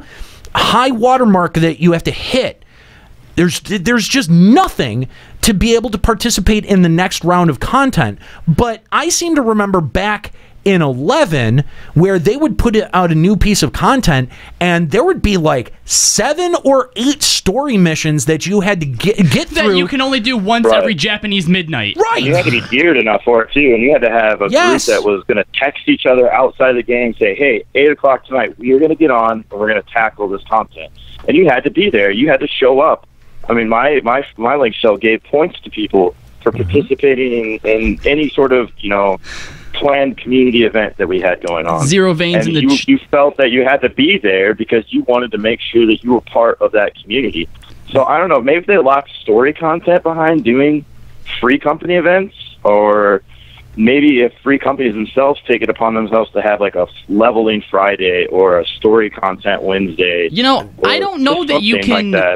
I don't know that it's possible to take what's there, to take FF14 and actually turn it into something like what we're talking about, with redoing something that's pivotal to the game already. It's going to take a new expansion being all right, you know what? We're just doing things completely over again, which I don't even think is necessarily unheard of. I mean, obviously, yes, they did it from 1.0 to 2.0, but I feel like that's on a much larger scale. Yeah. But I mean, even World of Warcraft in certain instances have been all right, you know what? Talent trees, we're taking those away. We're going to completely redo them. This is they've actually taken core concepts of the game and reworked trashed them, and then reworked from the ground up before. And I think that's something that FF14 is going to have to do if it wants to get out of this rut. Yeah, I agree. And that's one thing that it can learn from WoW, is that WoW does WoW does this sort of slash and burn method to events that it feels needs not an even update. just events, but actual like core concepts, gameplay style. The talent tree. That is what made your class. That's Right. what made it individualized. Right. And they just took it all out and was like, all right, we're going to redo this now. I mean, it is a little bit analogous to what, like you were saying, the 1.0 to 2.0 jump. Mm-hmm. So, yeah. Well, like in the World of Warcraft, a month late, if you didn't play for a month and you log back in for a month, your talent tree might not even be used for it to use it anymore. Yeah, sometimes you log in and your talents have been And I'd be mad. I'd be like, damn it, I got to level up I got to redo. You know what, though? They attach you. They'd make you do it. You would do it. You'd sit there and you go, oh, well, I can't be a healing paladin anymore because they're useless in raids, so I guess I'm going to level something else up or change the way I play. Reinvent yourself. Yeah. They hook you every time. On it. I do feel like on the one hand, yes, that is supremely annoying. But on the other hand, it's sort of like, I wish that FF14 would motivate me like that. You know what I mean? Like, exactly. It absolutely is irritating. I think you'd get people complaining about it. But then people would at least be talking about it. And they'd be logging in. Yeah. And they'd be logging in. They're gonna have to break some hearts to. Oh, absolutely! Big time. Yeah. No, World of Warcraft did it. My ex, who was a hunter, it seems like they change hunter every single expansion from the ground up. Yeah. And it just to no end, it just kills her. There's a spec that uses melee weapons as hunter now. I think that's the one that she normally does. She probably hates that. Survival. Yeah, she hates it. Yeah. Elder Wolf, thanks for giving us a call today. We appreciate the call. You got any shout-outs? I'll give a shout out to Dr. Spachemin, a good friend of mine, best healer I know. I bet he's not a real doctor, Atlas though. Bramble, the best bard on the server. So that's what's up. Thank you, Elder Wolf, for the call. If you'd like to call Limit Break Radio on Skype, 810-515-8715, limitbreakradio.com/Discord. So yeah, we've talked a lot about the matchmaking system. We talked a lot about the reward structure and the difference between the two games. I mean, FF11 for, what was it, 7 years, had a completely horizontal progression system. Do you know of any other game that's used a horizontal progression system? Not that I can think of, no. But that's the thing, like with 11, you could change your gear in combat, which allowed for that wide variety of horizontal. you needed the horizontal progression. That was so unique, though. That was so unique to endgame raids or lack of design. No, it's definitely that, because it's not even just like we have this big, giant, beautiful zone that they only put 4 bosses into. Mm-hmm. It's 4 rooms with 4 bosses. Yeah. That just seems so ridiculous to me. I mean, even if we look at World of Warcraft, the only places that had like 4 bosses was a dungeon or Winter Grasp, or literal things that were like basically the primals. They had like a dragon in a zone, and that was it. Yeah, I mean, Old War had like 20-something bosses, didn't it? Yeah. Now, granted, that's like the pinnacle of raiding, but even you mean Karazhan. And Karazhan's the pinnacle. Okay, fine. Old War is still held pretty high, though. Yeah, it's under Karazhan. Okay, and then even Ice Crown Citadel had 13 of them in it. Yeah. 4 bosses. Yeah. They misstepped this so bad. I mean, you're looking at an entire expansion. Yeah. Your raid bosses, you have 12 of them. Yeah. That's it. And technically not even really 12. It's not even a raid. They're primals. At any given time, there's only 4. Yeah. And you're right. They're essentially primals that you do in order. They Midas so badly. There's one point, I think you even made a reference to this a while ago. You can look out into Midas and see this huge area. Yeah, the huge Make it a fucking huge area raid where we can go into these places and then find these bosses and fight them. Mm-hmm. I mean, seriously, that's what I would want. Yeah, I mean, explore Alexander. It would make the game engaging on the end game area. Looking back at what we have now, they could take Diadem, they could take treasure hunts, and they could take, hell, at this point, they could take Deep Dungeon. Get rid of all that stuff, and instead spend all your time turning Alexander into one big actual zone that you explore. Yeah. And not even just fighting the bosses and challenging, right? Put these little tiny special mechanics or patterns or something into trash so that when you're talking about progression, yeah, we're past the first 2 bosses and the first trash pull. We're still trying to work on downing the second trash pull. Yeah. All Don't right? make it a big thing where you can, like, say a tank grabs everything in the area and everybody just AoEs it. I mean, Right. put in little nuances that you could not do that. So that we feel like as a party, we are actually trying to like fight our way through like SWAT style through this huge giant enormous area, and don't just 1 or 2 drops per boss, right? Like, you really need to redo your that reward system. It sucks. That reward system is so bad. It really is. Every single time it's the same thing. That has me so checked out. I've gone to Deep Dungeon twice, guys. Oh, we're talking about that now? I've done just it once. everywhere. Just everywhere. The fact that Deep Dungeon only gives you a weapon, that's the only reason we're supposed to do this? And a couple minions and mount. No. Yeah. No, I mean, I realize that, but no, that's not enough. That is not enough. And to be, look, I know that you think that the light weapons are cool, but they're not. They are boring. They are unimaginative. No, they're You cool. can't even dye them to glow different colors. Now, that would be awesome. Yeah. Please look forward to it. Yeah, that's exactly what they'll say. And then there's those idiots out there, well, there's what, 150 more levels we're going to get. We'll get that other stuff. Okay. I don't give it a doesn't, shit. Yeah, it doesn't matter if it's just going to be, okay, so fine. The 150 levels come out, and now we're going to get, like, what, glowing armor? Yeah. I think you're going to add more glow effects to the glow weapons. That's what I foresee. What would make them cool is if they were just the hilts, and when you picked them up and equipped them, they were like lightsabers. What would you do for the books? Pages. Yeah, every page flashes a different color. I also feel like auto attacks for the book should be that you like fling a page out, Paper cut them to death. but it's like a page of lights. It's like, yeah. Oh my god! Did you give him a mouthful? Yeah. Well, you know, what do you do when your internet service goes completely out on you mid-show? You know, either you sit there without any internet service, or you call them and say, "Get off your fucking ass and do your fucking job." Your mic's off. Wow. I didn't want to interrupt you. I'd have told you sooner. Oh, cool. Well, I'm No, sure. it sounded like you were I know. coming back in Yeah, from the yeah, room, so yeah. it makes sense. Okay.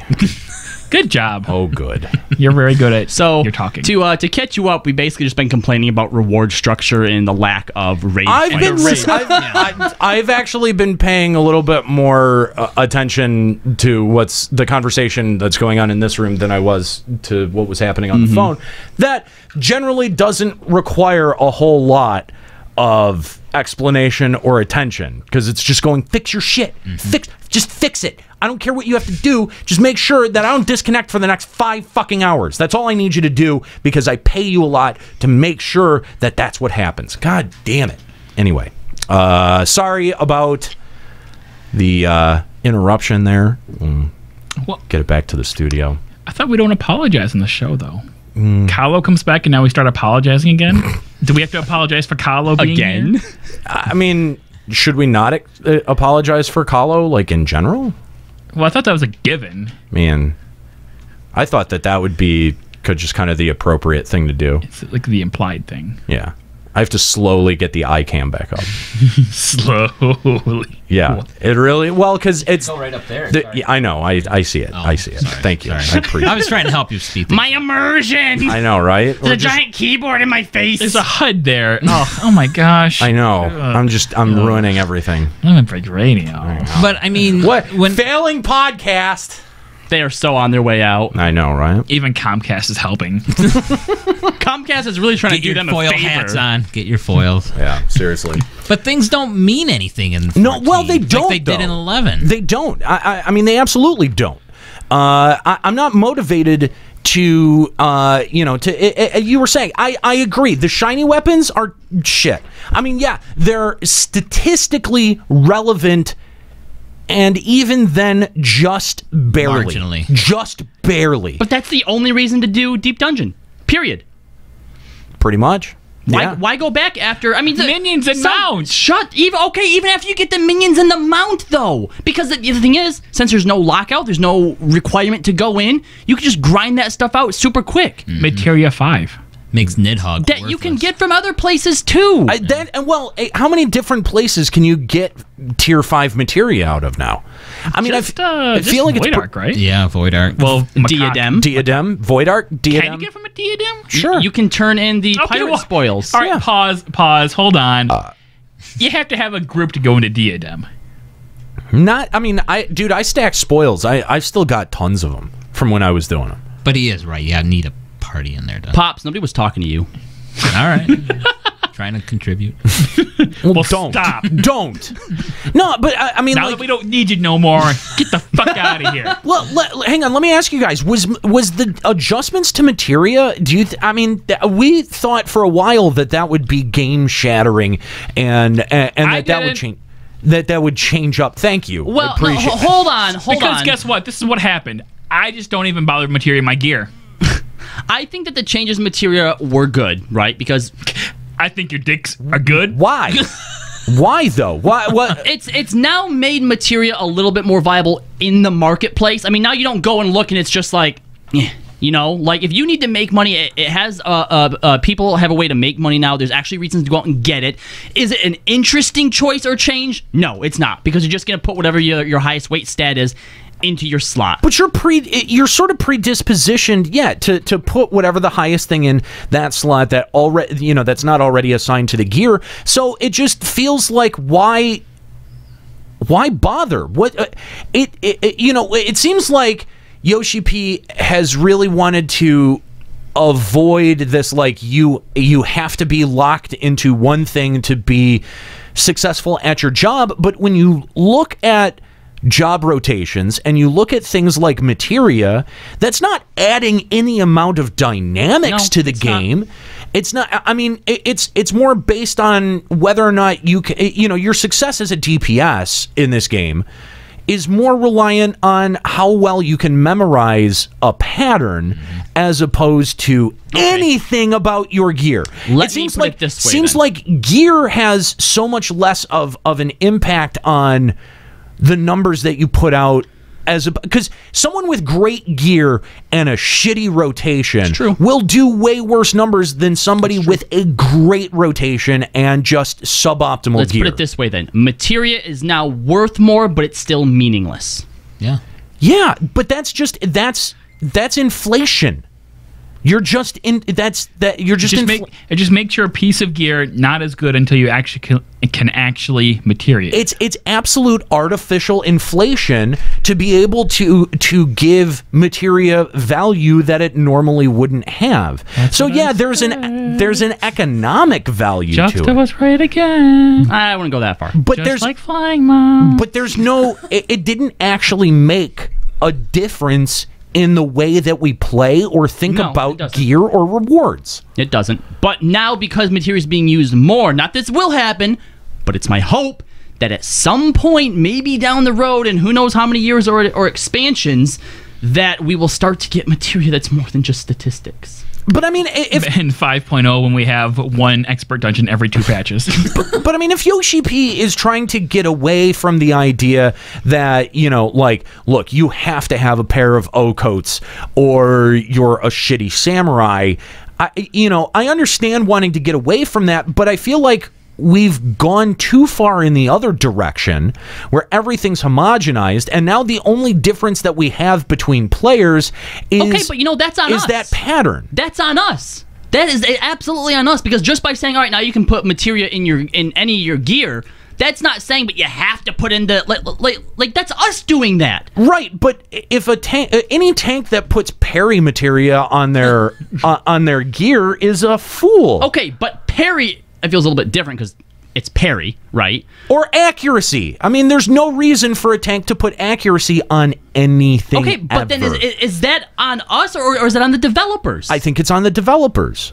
I think that you're talking parry. It's definitely the developers. Well, in the case of parry, yeah, you're right, because it doesn't do anything. Right. But let's say with black mages, right? It's spell speed. Like, spell speed is flat out insane compared to everything else, right? Mm-hmm. So is it then on them to make it so that all stats have the same weight? No, that's not what I'm saying. I'm just saying that it just systemically you upset somebody. There's problems with Lynette Himiko says, in caps. LOL! No reason to put accuracy on tank? Are you serious? Hey, fuck, boop. You douchebag. He wants to know if you're serious. Yeah. Why would he's I? serious, Why, Lynette. why would I? Why would you? Call Call the show and tell us why would you put accuracy on the tank? Because when you're raiding, you don't have the accuracy capped. Duh. Oh, Okay. see, that's the problem, Lynette. He doesn't raid, so obviously you can't talk on this subject. Oh, there we go. Don't worry, Lynette. I put him in his place for you. He's been served. But I mean, honestly, like there's no dynamics to it, and anyone who does try to break the mold. I mean, there's only 4 stats to choose from if you're a melee. Sure. Really. I mean, really, it's the same way for mages too, right? And even then, there's really only 3 remotely usable ones. And then there's only 2 that you would do. Exactly. You only have accuracy until you're capped, and then you do critical hit rate. And So- if you can't do your main stat, the end. How is that better?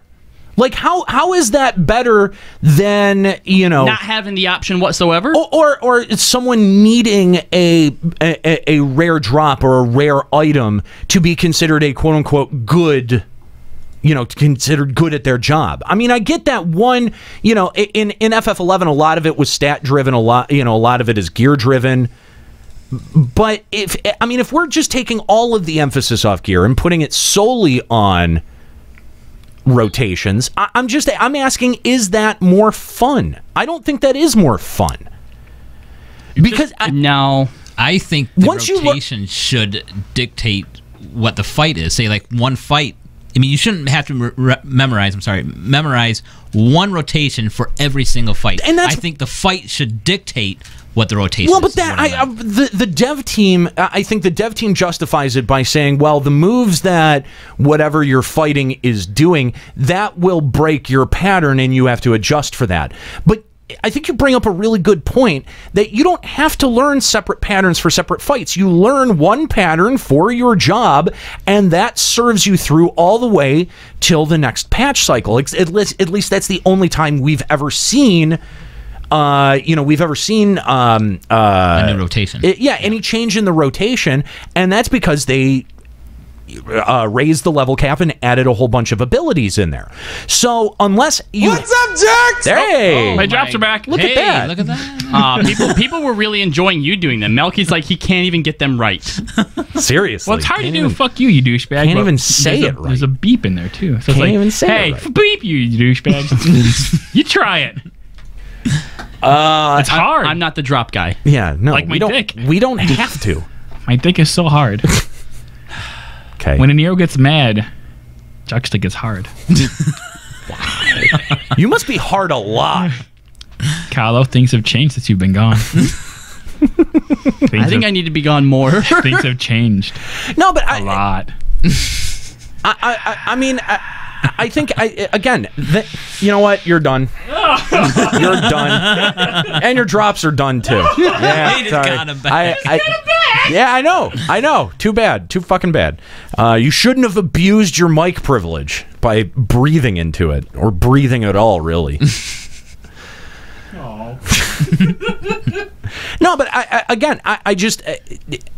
it makes me wonder, what can be changed at this point to even make the game feel fresh or different, outside of just adding more abilities and making our rotations bigger. Again, you only ever need to know one rotation for each job that you play. Here we go.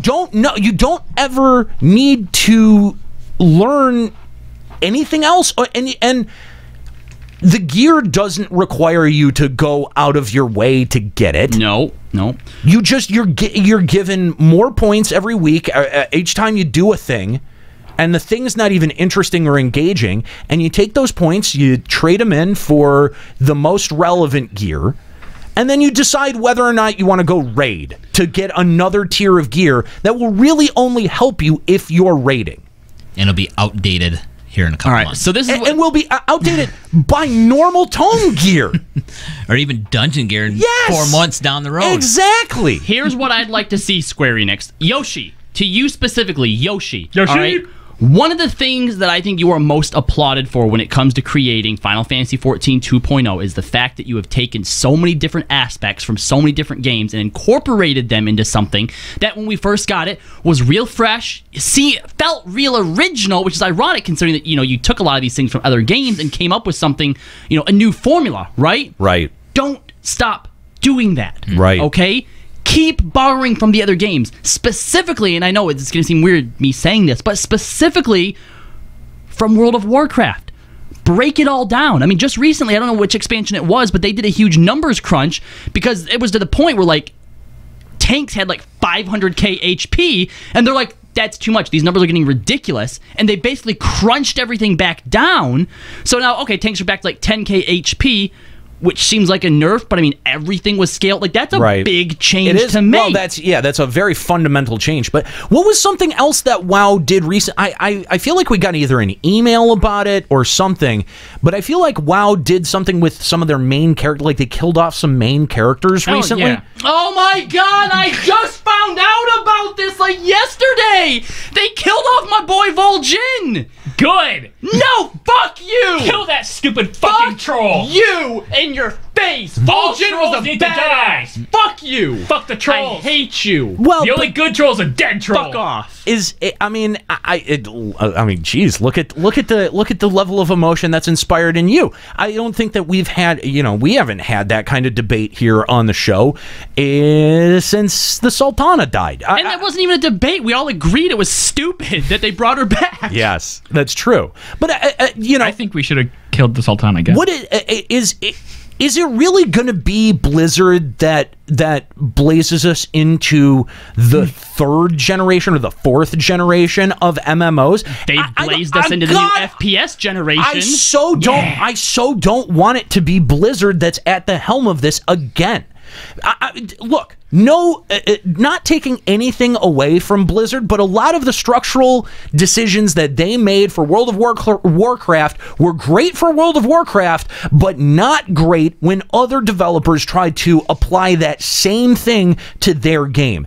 And I would actually disagree with you a little bit here, Kallo. On what? And I would say Square Enix maybe should pay less attention to what WoW is doing, and really, I like the idea that they're going back to first-gen MMOs and trying to adapt some of those ideas. But at the end of the day, I think that the FF14 dev team has to be asking themselves if they're properly motivating their player base and for how long. No, you're right. I agree on that. I don't necessarily think that they should take ideas from World of Warcraft, but I think that they should take a cue just in the fact that it's okay to break something down and rebuild it up from the ground up. It should still be original, and it should still be your own, but don't be afraid to be like, all right, you know what? What we're doing with raiding right now, it's not working. Look, we're not doing that again. It's kind of surprising that we're even having to say this to Square Enix or Final Fantasy XIV because they did it so readily and they did it so well with the transition between 1.0 and 2.0. But at the same time, they had a different motivation there. They were hemorrhaging money. They were hemorrhaging money because of this IP. WoW's not in the same position. It's true. And WoW is kind of in a unique position where they can kind of afford to fuck things up. Oh my God. For 6, 7, 8 months, a year, 2 years, and they will not actually see that big of a hit to their bottom line. Blizzard. All right, we got him on online for another 30 minutes. That's good enough. Let's kill him off again. That guy yelled at me. I don't like him. I mean, it's back again. I don't know. Should we try taking? Do we want to try to take a call? Should we try? He's already on the line, so all right, Braynor, hoping you're still on the line. Braynor, thanks for calling Limit Break Radio. Hey guys, how are y'all doing today? Hey, glad to hear you there. Sorry, we're having some technical problems on our end. We're trying to yell at Comcast as much as humanly possible, but that only gets so many things done. Thanks for calling, Braynor. What would you like to discuss today? Well, I wanted to first, start with this and say that you're glad to have me back. You guys back in the 11 days. And it was you guys that got me into 11 in the first place. Nice. And then when y'all came back for the 14 show, I can't, just because there's no passion about 14, I can't bring myself to even start. Ooh. And I've talked to you guys in chat before. Yeah. But like, I remember the passion of the 11 days. I remember, that envy of walking up to somebody that had fully geared out, and you're just like, dear God, how do I get this? Right? Yeah. That's something that just has just gone away completely from FF14. In 14, it's that'll be me in 5 weeks. Yes, exactly. It's sort of like it's a not a predisposition, but like a predetermined fact. Yeah, basically that you can basically assume and extrapolate out. Yeah, I'm absolutely going to get this, and that's frustrating. Yeah, and I mean it was one of those things, like with 11, you could spend hours and hours and hours and not even realize how long you had been online. That's true. But I mean, just sitting here talking to you guys in chat whenever y'all are streaming or whatever, it's like, all right, well, we've been on for an hour and we're done with everything that we could possibly even think of doing for a week. Have a nice week. I know. How ridiculous is that? Especially when you compare it to FF11, that you're like, all right, I'm done for the week. Right? Yeah. My job's done. Yay. That was something that never... I mean, when I quit FF11, it was like it was like pulling off a Band-Aid. I did not want to close my account. You had stuff to do still. I know, and you felt that too. You there was a bit of that tug as you would try to close your account, or really what it was is I couldn't continue spending $10 a month on a game that I didn't play, and I had to make to make that painful decision. You had to put down Old Yeller. It was legitimately a painful. It was hard to do. It was difficult to do. I was sad when I did it. Fortunately, I had He'll be missed. Fortunately, I had FF14. I was going to say, don't you have your drops back? I forgot to unmute him. I forgot to unmute him. I hit that one, thank you very much. But no, I had to do that manually. But honestly, there's nothing in this game that has pulled me the way that FF11 would, and even up to the point where I was like, I'm not logging in anymore. It's a waste of money for me to keep throwing it at this game that I just don't play. But there was still something there that really kind of, I was sad to walk away from my character. I don't know that I would be sad to walk away from my FF14 character. No. There was a deep emotional connection to your 11 character. There really was. There was also your reputation. There was your reputation that followed you on your FF11 character. That's unique. Yeah. I don't know that same level of reputation follows you in FF14 to this day. I just don't know. And I mean, and just because of that, I still can't bring myself to even think about even going buy 14. So Brainer, what could Square Enix add to 14 to make you change your mind? I mean, you've never even dropped the $60 to begin with on the original product. What could they do to actually? I mean, because they've thrown login weekends at you. They've thrown 14-day free trials at you. Have you tried the free trial? Nope. Not even motivated to even try the trial. What could they do to change that? They have male cat girls now. There it is. Here's the thing. I recommend people to play FF14 for the main story quest alone. I can't give you a real good reason to stick around after that and play week after week after week, but it's at least worth it to play through for that. Isn't it a little scary that you're saying that as a host on one of the biggest FF14 podcasts? It sure is. It is. And the thing is I'm not trying to argue that or shout it down, because there is an intrinsic level of truth to it. You've got to be able to find your own motivation to play this game. I'm not saying that there isn't a motivation. Exactly, yes. I had it at one point. I mean, one of the last shows that I was on, I told you there was a person in my stream one time that said, "Kallo, how do you keep logging on every day and playing?" You jinxed me. Well, joke, you bitch. I think you had stayed enthusiastically logging in far longer than any of us. Yeah. Into this specifically this patch cycle. And Nika being on but away doesn't count.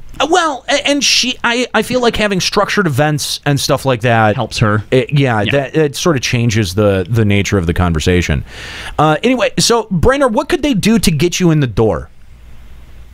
They could, if they added things like, I remember how proud I was of just getting my leaping boots for the first time in 11. If they added equipment that you could use, I was a Dragoon, boo-hoo, but, those boots you could hold on to from literally level, 15 till forever. And it's things like that, and that I just, it makes me cringe to think, dear God, how often would I be having to swap all of my gear? Right, and there was an actual gameplay mechanic that was attached to it. You had to go out and you had to camp this admittedly very easy NM, but it was a rare spawn, right? So the mechanic that you're dealing with is not necessarily the difficulty in the fight, but the mechanic that you're dealing with is competing with other players and waiting for that spawn to hit.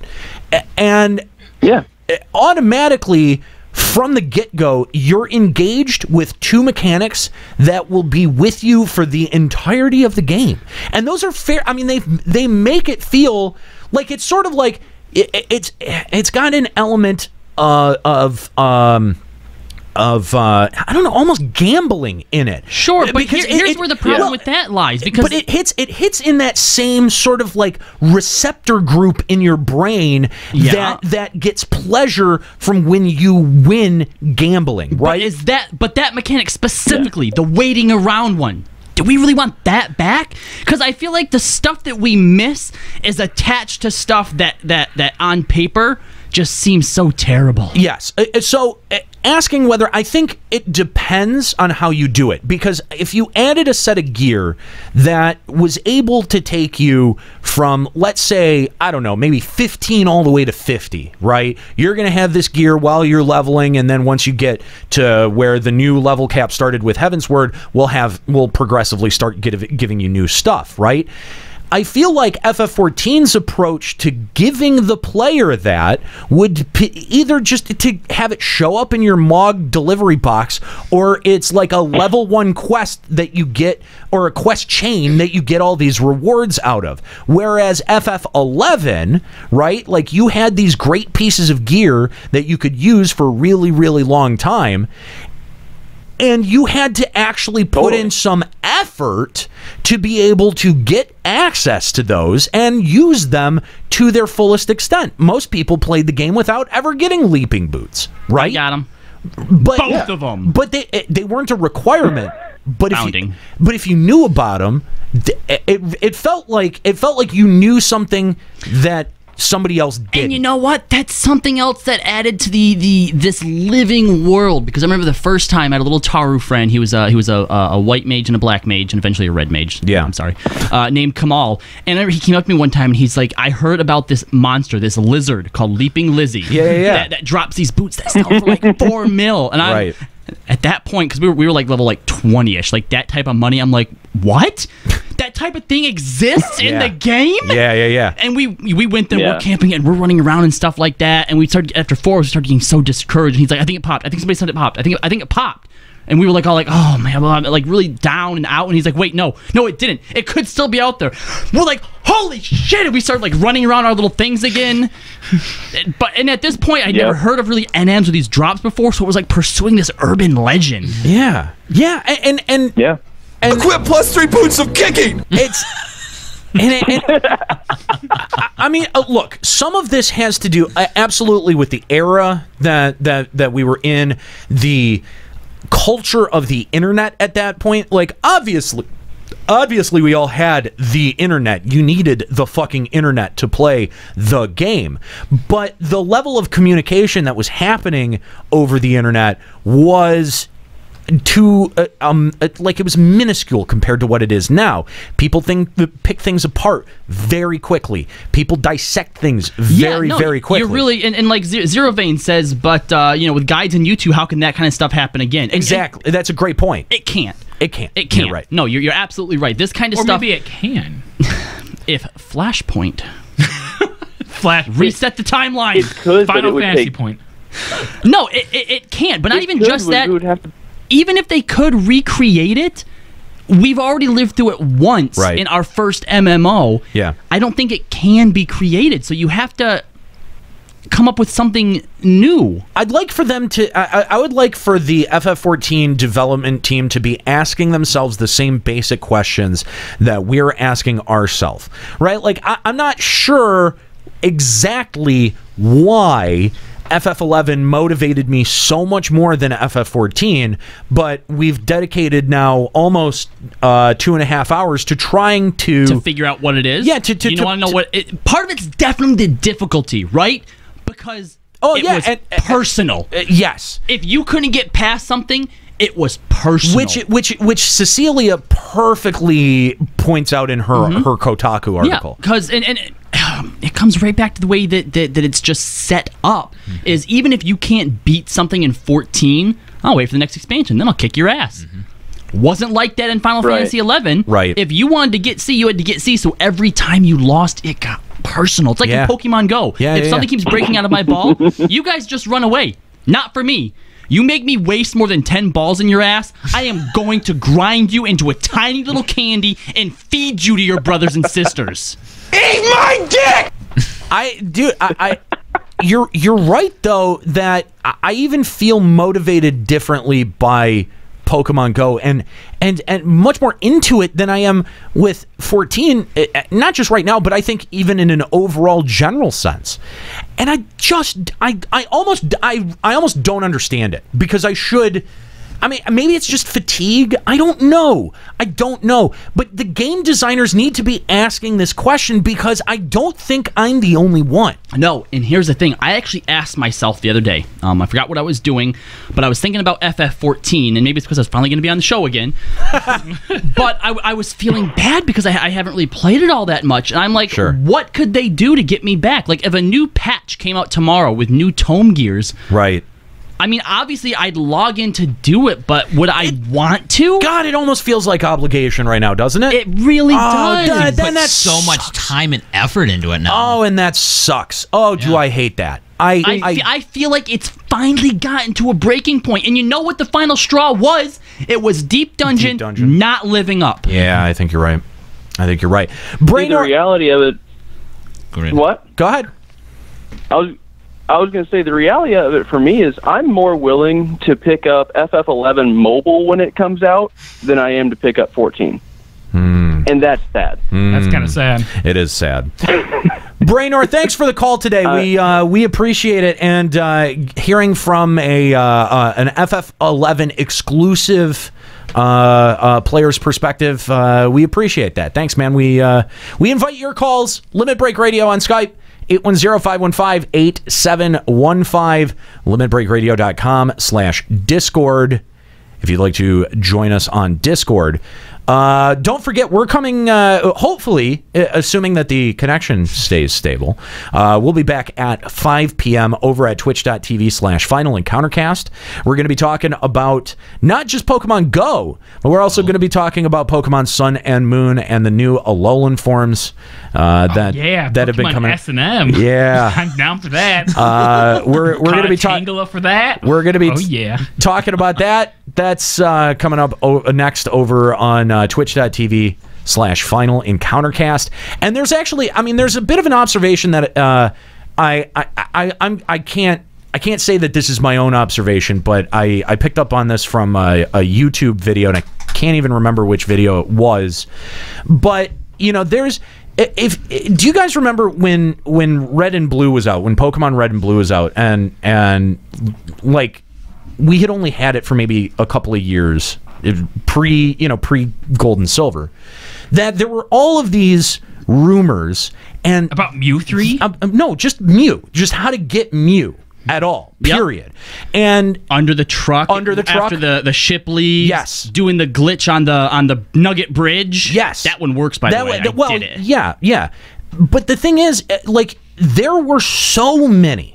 And I mean so many rumors about how to get secret Pokemon. There were the Pokey Gods. I mean, there were Peekaboo. Peekaboo, yes, exactly. You could only get Mew after beating the Elite Four 100 times with Peekaboo. Without turning off your system. Right. Okay, so all of this insane shit, why did that specifically swirl around red and blue? Because same reason that we're giving to the reason that FF11 had the effects on us. It was the early days of the internet. Restriction. That's part of it. And we didn't know the difference between trolling and shitposting. No, well, that may be part of it, but what this video identified, and I didn't really think of it until then, was the fact that Pokemon was one of the first games to say, look, this is exclusive and we're not going to give you an easy out for how you can obtain it legitimately. There was the Mew glitch, right? So we knew that there was a way to glitch in a 151st Pokemon, and there was the missing no glitch. That even now, if you want Mew, but that the exclusivity and the actual fucking rarity. This is digital exclusivity put into practice, put into actual fucking practice in 1995, and yet we're sitting here saying, well, what's a good motivator? What's a good motivator? We've had good motivators in games for years. I mean, just sit down and take a look at a psychological, take a look at it from a psychological standpoint. What is your activator for wanting to play a game? You can still do it wrong, though. Yeah. PvP gear, the top however many people get a furniture or get this ugly gear set, but it's like this minute 1%. Right. It still has to seem attainable to people. Yes, that too. That's also a big one. Let's go back to our phone lines. We've got Joe Never hanging on the line. What's up, Joe? Yo, what's up, dog? I love you, Joe. Joe. What's up, boys? Thanks for calling, man. We appreciate hearing from our you. panties at the screen. Of course. You should check out Joe Never's channel over at twitch.tv/JoeNeverFails, also on youtube.com. Joe, thanks for calling the program. What's up, dude? Yo, I had to call in today, man. I had to do it. All right. I had to call in. I got some things to say. Now, Joe, much like Juxta, I understand you've also been playing FF11, but you don't have the same context for it that we had. This was your first time venturing into the world of Vana'diel. Yes, and I just want to throw it out there. Like, you guys are like one of the big inspirations for me getting involved in 11, which is awesome. That's great. A lot of the current Final Fantasy 14 community team has also like been very inspirational towards helping me like get involved in 11. That's great. And number one, like as a fan of Final Fantasy, I feel like I have to. Like I just have to. I feel like it's like such a large portion of the like fan base of this game's enjoyment and love of one section of the world of Final Fantasy.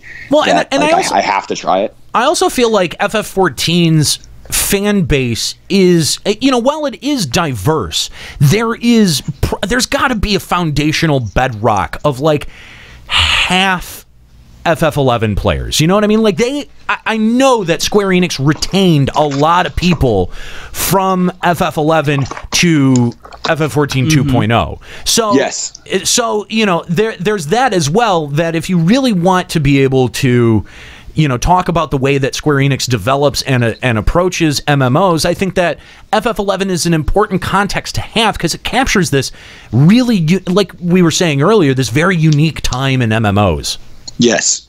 And for a long time, like from what my understanding of my research and from talking to fans and things like that, like Final Fantasy XI had this separate type of enjoyable, I guess, world, separate from like a lot of other things that were available at the time, the beginnings of WoW and Ultima Online and things like that. Sure. So for me personally, I'm listening to LBR today, and I'm feeling compelled. I have some things I'm going to have to get off my chest here.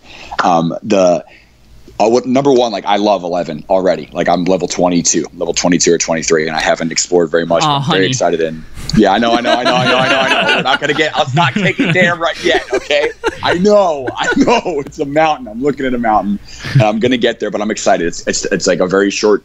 I'm doing a very short broadcast Sundays with my community. We're all doing it together. We're leveling in the dunes together. Like it's a really fun thing. So that's cool. A lot of nostalgia. Yeah, a lot of nostalgia for people who have played before get a chance to come through with me for the first time, which is fun. But that's separate. Okay, like for me, I'm listening right now. For me, I don't have any motivation to play 11 outside of love, outside of experience, outside of enjoyment, and being able to talk about and share experience with friends of mine to participate in that Final Fantasy XI world. I get that 100%. Actually. Yeah, sure.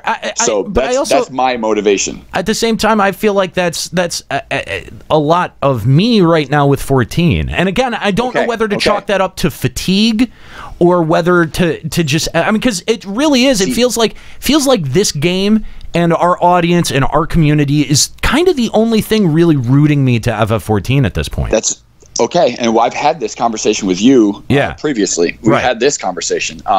Now, this is the reason why I'm calling in is because the thing that I heard, the thing that I thought I heard you guys talking about briefly and touching on the point was what does Square Enix have to do to keep me motivated into playing this game? And for me, the argument that I would make and the perspective that I take is, where do I find my motivation in Final Fantasy XIV? So it's not necessarily on that external stimulus prodding me, but me searching internally in myself for where am I going to find my enjoyment in this game because I love it, because I enjoy it. And but I think that's indicative of every MMO and every player of every MMO. I mean, what happens if you say, all right, I know what it is. This is the thing that motivates me, and it's not in the game, or there's not enough of it in the game. You've consumed what's there, right? Then that at that point, you have to. For me personally, you have to seek elsewhere.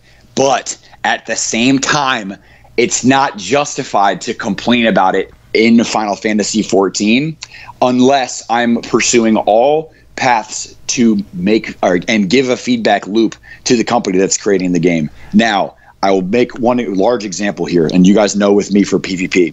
For PvP, I've been dramatically involved. We've done a lot of feedback back and forth, and they have implemented the suggestions that we have taken, and we have taken the time to report and give to PvP. Joe, you're a unicorn, dude. We've been doing this show for 10 years and providing I love that. He's a unicorn. Like not just you're a unicorn, man. Not just providing feedback, but breaking down into very granular discussions the very, very fine points, the underpinnings of the way that this game operates. And I mean, I'm not going to sit here and try to, bemoan the position that Square Enix puts us in, but we don't have any connection or development to the dev team over 10 years worth of input. So have you tried? More than a few times, yeah. Yeah, do you want to get in touch with people? Because I'll get you guys in touch with people.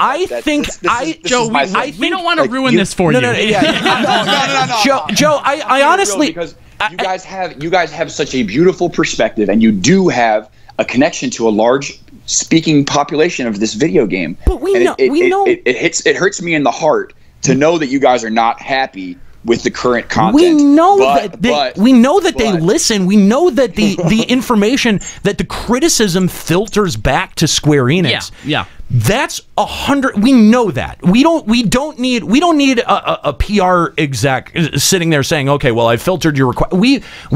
I think we've made enough of an impact in the community to be able to feel that on our own. And when we were doing 1.0, we had Matt Hilton on the show once, and he said there are people whose job it is just to read forums and listen to podcasts. Yeah. Those are the people that I believe. Those are the types of people that there should be a communication opened up with. Like, screw PR, screw marketing. I'm talking about the members of the community team that know where you're coming from, that know what you do in this community, that would appreciate your opinion. All right. Just because from my perspective, if let's just say, for example, in a hypothetical world, like they don't pay attention to LBR podcasts every weekend. You know what I mean? Like they don't listen to Reddit. They don't watch the Reddit posts. Let's say they don't pay attention to that. In the situation where like all of this types of conversation and all of these arguments and all of these very valid points and pertinent points that speak to both the 11 and 14 community are not being heard. Let's just say they are not being heard. What type of communication could you create that would allow that to happen? I think that's the thing that I'm trying to. I think this is it. I think this is. I sort of feel like, you know, LBR in general is our attempt to be able to communicate with the development team. I mean, you know, back in the 11 days. I mean, it's shocking now that we hear from community reps at all. Live letters. Oh yeah, anything. I mean, no, that shit was unheard of in 11. Yeah. Hearing from or finding out that there was a North American community team was staggering. It was shocking. What? It was shocking. Like there are people whose jobs it is to actually like update us on what's going on in this game. No, that's no weird. Liar. But here and here's really the thing about it is that, you know, like for all our efforts to be to be communicative and also to be you know, because I also see our function as a show to not just promote whatever Square Enix is putting out there, but to actually look at it and see it for what it is. Critically, yes. 100%. And be able to, you know, address not only its successes, but its failures. Because I think when you address your failures, you end up getting closer to what you want. And I don't think that that's the direction that 14 has taken. I think it's gotten farther away from what its audience wants. And can we pin... I would just love to be able to pin down why that happened. Like that, the only reason why... a big reason why I'm calling it is because I would fundamentally have to disagree with you at that point. At that exact point in this video game is because from my perspective as a number one first MMO player of any MMO...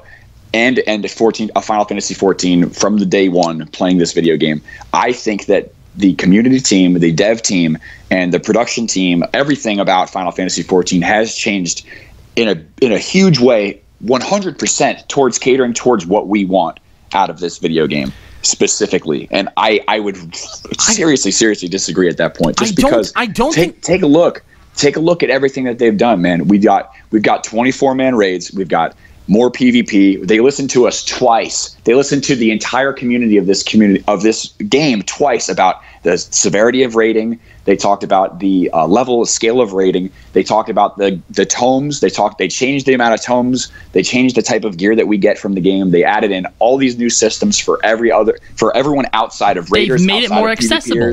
Made it 100% more accessible. We've got so many different tiers of crafting and gathering. What I feel the problem there is then, and actually this is the same problem that I ended up having with WoW. There was so much stuff to do. If you're into all of it, that's great. You have a ton of content to do, right? If you're only into a little bit of it here and there, though, the more content they come out with, the more diluted everything else gets. I mean, the fact that we used to get 3 dungeons per update, now we get 2. Not only that, but the way that they structure this is that no one ever gets left behind.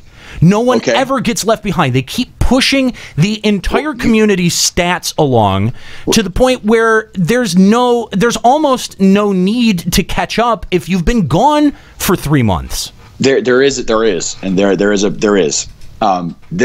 thing that they're doing is they're making it easy to stay relevant, and they're provoking players to continue playing the game. If you are not playing the game, you will see a difference. You will see a setback. You will see a difference in DPS and things like that. It's objectively not true, Joe. And the reason that I say that is because first of all, because I've barely logged in 4 weeks, and when I do and I run dungeons or macaque, I don't struggle. I don't struggle to keep up. I don't struggle with any part of it. I don't struggle. You're not raiding, and that's a large portion of what this community and what. No, it's not. It's a fractional it's a fractional part of this community that gives a shit about rating. Okay, it's not a majority of this community gives a shit about rating, and that's part of the problem. Is that the rewards that you get from that kind of stuff are only applicable in that one direction, and if you're not tuned in that direction, then there's really not a whole lot for you after you've done your weekly resets. The only reason why I make that argument and argue against it is because the things that occupy my time, and for a player who is striving to be better at this game, there's a difference between a player who's content with what we're given, and there's a player that's striving to be better at the game. And it's usually that it is a much smaller percentage of the people. But if you are not content with what this game is giving you, where are you going to look? Are you going to look at outside another game? At another game, and why? That's the crux of the problem. This is why I'm arguing this with you right now. Is why would you seek enjoyment in another game when you could raid, when you could do more PvP, when you could play, or you could do or learn another class, level another class, learn how to play another class. Because it doesn't matter. Gather in Final Fantasy 14. Because it doesn't matter.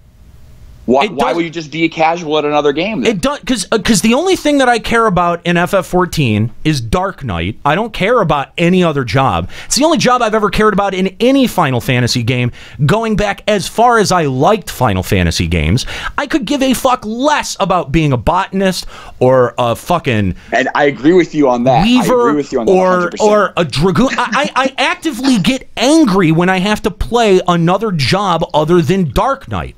I actively resent it. Do you see how coming from the perspective of I only play Dark Knight and I'm not going to raid, I am not content with the amount of gameplay that Square Enix gives me, is somewhat of a very of even smaller percentage or an even answer me this then, Joe. If you think that rating is such a big part of it, why are there only ever 4 fights at a time? Look at any other MMO's endgame, and you get so much more. Look at any raid in WoW. There's like 12 to 15 I'm not saying bosses. that rating is a big part of it. I'm saying that rating is another part, and it's the next part. That's the part that I'm talking about. Now, in addition to rating, there's PvP. And we all know the issues that PvP is in Final Fantasy XIV. It's not the main issue. It's not anywhere near like the top idea for what Square Enix wants to create for this game. But it's another level of competition. It's another level of entertainment from the game. Fine. Make those things not feel like a chore. Make them. They're not. They're work. They are. No, they're work. They're a chore. The chores are your dailies. The chores are your weeklies. Work and striving to be better at this game is in raiding and in PvP. But it's not. The PvP is not fun for me. Okay. Raiding is not fun for me. What does this game offer? What does this game offer? If it's an MMO, I never experienced this in the 14 years that I played 11, and that's the crux of this conversation. I never felt this playing 11. I was forced out of 11 by another game taking up my attention. Okay. I never divested from 11 in the way that I feel myself divesting from 14. And the problem is that, and I think that you said this, this was like one of the first things that you said, Joe, was that you have to provide your own motivation. Yeah. And in terms of game design, that is terrible game design to say, well, it's contingent solely on you to find your motivation. It can't be. It absolutely can't be. Well, there has to be some. It's not solely on me. Like I get the best gear in the game. I get the best weapons in the game. I get the best accessories. But how long have you had them? Or what are you, Joe? What are you working on right now? What are you personally for your character, for your Dragoon? What are you working on right now? My Dragoon's best in the game. Exactly. I can't work on anything else. Congratulations. So what do you use it for? You PvP some people, you go do some raids, and then that's it. I can't use that gear for PvP. There's other gear for PvP. Then what are you doing? Honestly, I'll tell you. Every single week I log in and I complete a 5 through A8 on Tuesdays, and I broadcast that and I show the community for anybody who's interested in raiding. These are what the raids look like. They're extremely difficult. This is the level of coordination that's required. And if you're interested in it, you can ask us questions in here. So you play it once a week? It's a showcase of one night a week on the hardest content in Final Fantasy XIV. For a player that's playing at a casual level or interested in playing at an above average level, they can reach out and use the resources of the community that we created that supports and appreciates that content. Okay. Then from there, we've got PvP, which is so many people, like probably the smallest percentage of one of the smallest communities in Final Fantasy XIV plays PvP and enjoys PvP. So I broadcast PvP and we talk about PvP. I talk about how you can get involved, what's cool for your class, how to use the skills, how do you level, what's the best way to level right now, what's popping, when should I pop, when should I play? So at the end of the day, it's your stream and interacting with the people in your stream that's motivating you. It's not actually the event itself. What I am actively striving on in this game right now is I'm leveling my monk. I'm getting my gear up for my monk, so I'm actively rating to get gear for my monk, and I'm actively rating to get gear for my tanks. I'm actively rating to get gear for my other classes, so that in the event that something happens in my raid static, which is happening, like some of the players that are coming in or swapping out, if somebody can't make it to a certain time, I could play a class that could fill in for that. So it's not just Dragoon. Like, yes, I main Dragoon, but I also have a 240 Ninja. I have a 236 Monk. Like, I have to be able to play those classes. That's fine though. I have no desire to do that. And I mean, and it's funny because I feel like, people come to the channel and they try to quote unquote call us out for, any number of things, whether it be we don't raid or we don't play all the aspects of the game. You're right, Joe. You're right. Yeah. You're right. I am not. Look, I am not an expert on this game. I never have been. I never want to be. I don't strive to be that. I don't strive to be the best FF14 player. I don't strive to have the most accurate podcast. For those of you out there in the audience that actively look up to Aniero, I'm going to tell you right now, stop. Don't look up to me. Don't respect me.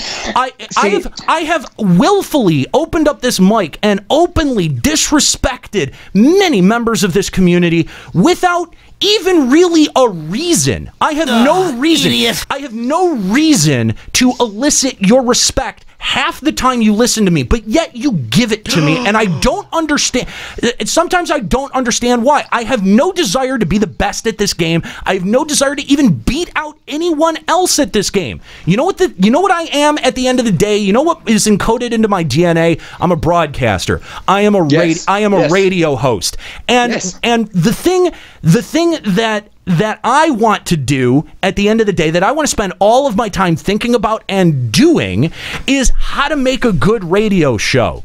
And it just so happens that I also give a shit about Final Fantasy, whether it be 11 and 14, and it's something that I like to talk about.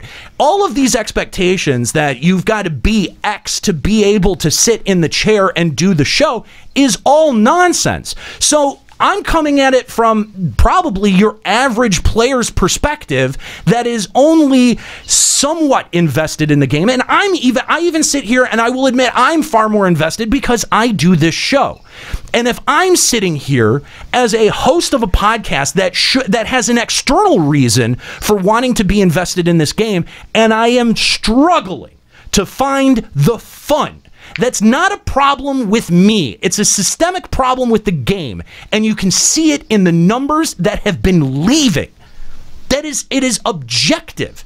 Numbers have been dwindling. Server populations have been dwindling. Nobody liked Deep Dungeon. That did not give the community the injection of enthusiasm or numbers that we desperately, desperately needed from 3 lackluster patches.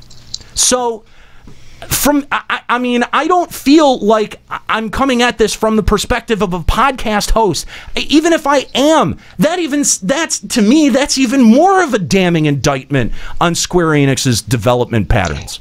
The only and you're right. You're right on every point that you make. You're right on every single point.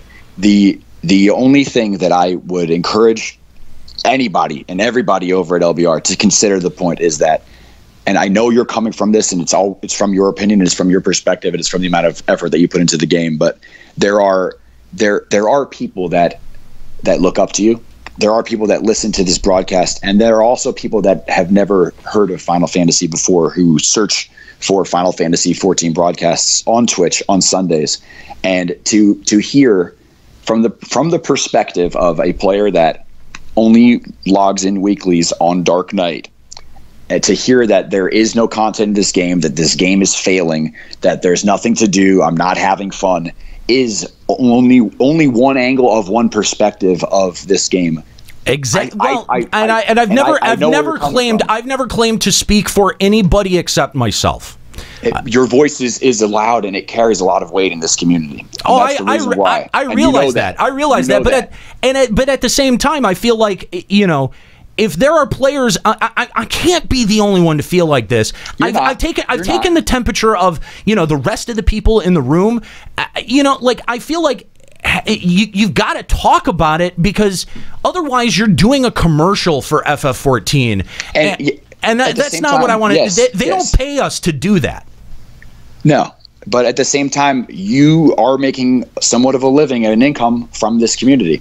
So to be a solid member of this community and to also be making an income off of it and to talk shit about it but not be putting in the full effort, for me, is something that I want to discuss, because I know for a fact in my heart, if you took the time to play a fucking lame-ass Dragoon and went through the systems of dying and the AoEs and fucking, it would be great, and it would be really, really crazy, and I know everybody listening to this would have a blast. All right, then Joe, explain to me why I didn't. Yeah. I had to level Dragoon to 60 because of the bet, and dude, I'm sorry, I hated every literal second of it. Yeah. I didn't even finish the job quest. Now again, I'm gonna go back. I'm gonna because Joe, you know, bringing up that we do make a certain amount of income from doing the show, and we do because of your generosity over at patreon.com/limitbreakradio. But you know, the thing that you've got to remember, you know, first of all, we've been doing the show for 10 years, so it's hard. Yeah. It's hard to work up the level of enthusiasm and the level of positivity that maybe, you know, because, and you had said at the beginning of your conversation that, you know, this is your first MMO. You know, it's a lot easier. This is his FF11. I know, right? That's the real thing I wanted to talk to you guys about. Was what was 11 your guys' first MMO? No, not by a long shot. It was my first. So what other games were you playing at that same time? You know, as you guys have been having this conversation, and Joe talking about finding in a game what keeps you motivated, I've realized that between the two main ones that I played, was FF11 and World of Warcraft, I played both of those for completely separate reasons. Exactly. In Final Fantasy 11, like you're just a Dark Knight. Yeah. I was a thief. Right. I mean, I leveled Ranger in Black Mage, but Thief was the only thing that I cared about. Sure. That's what I did. And while I didn't do like bleeding edge Ground Kings and stuff, I did Sky, I did Salvage, I got very far in Salvage, I did Sea, I did everything as a thief. Dude, and there were people who were able to develop reputations in their chosen lane. Yes. If you know, like there were people who had amazing Dark Knights, amazing thieves that like you couldn't even begin to want, you know, like you couldn't even entertain the idea of touching the level that they were on. But you look at their participation in another area of the game, they don't do Puppet Master. You know what I mean? Like so it's kind of interesting to note that with FF14, I feel like to be considered a quote unquote good player, you have to have a really well-rounded knowledge base in almost everything. You need to have a real good knowledge base in most of the events and most of the jobs and the underpinnings of how all of your, you know, all of the rotations fit together and all of that. You know, someone like Mr. Happy, that's seen as an expert here in this field. Yeah, but in FF11, he's also a huge outlier. He's a huge outlier. But in FF11, you didn't have that. You had people that, I mean, the game was so much bigger and so much broader that you had people who could specialize in an area. I mean, Mithri is also another outlier where he's doing just crafting stuff, but you had people who played that game for almost 8 years only doing crafting. I think that if Mithri only did crafting, he could probably get another, I don't know, year and a half out of this game in terms of enjoyment. But there were people who played FF11 for 7-8 years that got enjoyment out of nothing but crafting. And I just don't know what the difference is. Like, what's the difference in presentation? Part of it is frustration with 14 because I feel like, God damn it, you guys should be delivering on the same engaging content that I had, and I can't exactly put my finger on why it doesn't. And you're not going to be able to, because my second point with World of Warcraft, the only thing I cared about was leveling each character to max class. But I don't want to do that in Final Fantasy. No, yeah. I don't. I like playing Ninja. Right. Machinist seems cool. Right. I don't want. I don't want to play anything else. Like Joe, you tell us, try to get into raiding, try to get into PvP. We've done those things. Yeah. Okay. The idea of raiding bores me to death. I haven't done any of the new primals because the idea of doing the exact same telegraphed fight over and over and over again doesn't appeal to me one iota. All right, well, you log in for your weekly dungeons and you do your dungeons every single week. Not anymore because they don't get me anything. I have all my lore gear. Right. I don't understand. I don't understand. But that's fine. I mean, there are people out there who aren't suffering from this problem, and I wish that I had whatever it is that you have, Joe. Yeah, and for a while I did. For a while I did. I mean, nobody else was playing it. I was doing my relic. I'm like, I'm gonna be the first LBR host to complete every stage of the relic. Yep. And then even that fell off. Why are you laughing at me, Joe? Yeah, because the relic is ridiculous. The relic is ridiculous. But for me, like I'll be honest with you guys. Like the thing, and I have criticisms. You know what I mean? Like I'm not just this guy who thinks everything is fucking hunky dory with Final Fantasy 14. You know what I mean? Like I am very happy with the things that they just brought out with for PvP. This is something that we've been looking forward to for years as a PvP community. That dueling will come out in 3.4, which is fucking huge, I think, for us as PvPers. But at the same time, like there is a clear change of perspective from the development staff of this game after year 1 and year 2 into this third year. And you guys know this. I've talked about this. I brought this up. Nika brought this up, and Aniero followed it up brilliantly. The third, not last time, the time before that I called in. It's a huge change in shift in the content that we're getting from a business standpoint from Square Enix, where we are getting only two dungeons per patch, and we are only getting this and this, and it is a more lax perspective from the content that we're getting after they dug themselves out of the hole of the original release of Final Fantasy 14. Right. Which is where I will agree 100%, where I am also frustrated with the perspective that Square Enix takes. But at the same time, they're listening a lot more. No, they're listening a lot more. I agree with you on that point, Joe. And I also, I also want to kind of qualify a lot of the tone that's been presented on this episode. Just because I'm frustrated with the existing product, I mean, MMOs are intrinsically by their nature change all the time, and that's one of the best things about them is that we're just potentially one patch away from having a lot of these things answered. A lot of these issues addressed. Change so much. Exactly. So that's part of what keeps me hanging on. So I'm not trying to sit here and say don't play, don't log in, or cancel your account, or pick at Square Enix. I'm not saying any of that. I mean, really, if I had to craft a thesis behind this episode, it would be, what did FF11 do that 14 is not doing? Because I feel it. Because I feel a difference between 11 and 14, and it's been 3 years now since we've had the reboot of 14, and I feel like now is an appropriate time to ask that question. What did this game do to capture my heart that it still does? Because I still feel it when I go back. Right. But here's the other thing, too. It doesn't necessarily have to do exactly what 11 did. It is still a different. It is still a different game. You're right. And sitting here listening to you two talk, right? I just realized what the difference is. We all want our games to be better than they are, okay? We are all constantly putting our opinions out there, communicating in some way what we want to change. Absolutely. The reason that Joe is still connected and you are not still connected is Joe is seeing positive changes in the area that he wants them to be, and that is keeping him there. Sure. We have been waiting for some type of changes, either in the raidish environment, the rewards environment. We were banking on Diadem.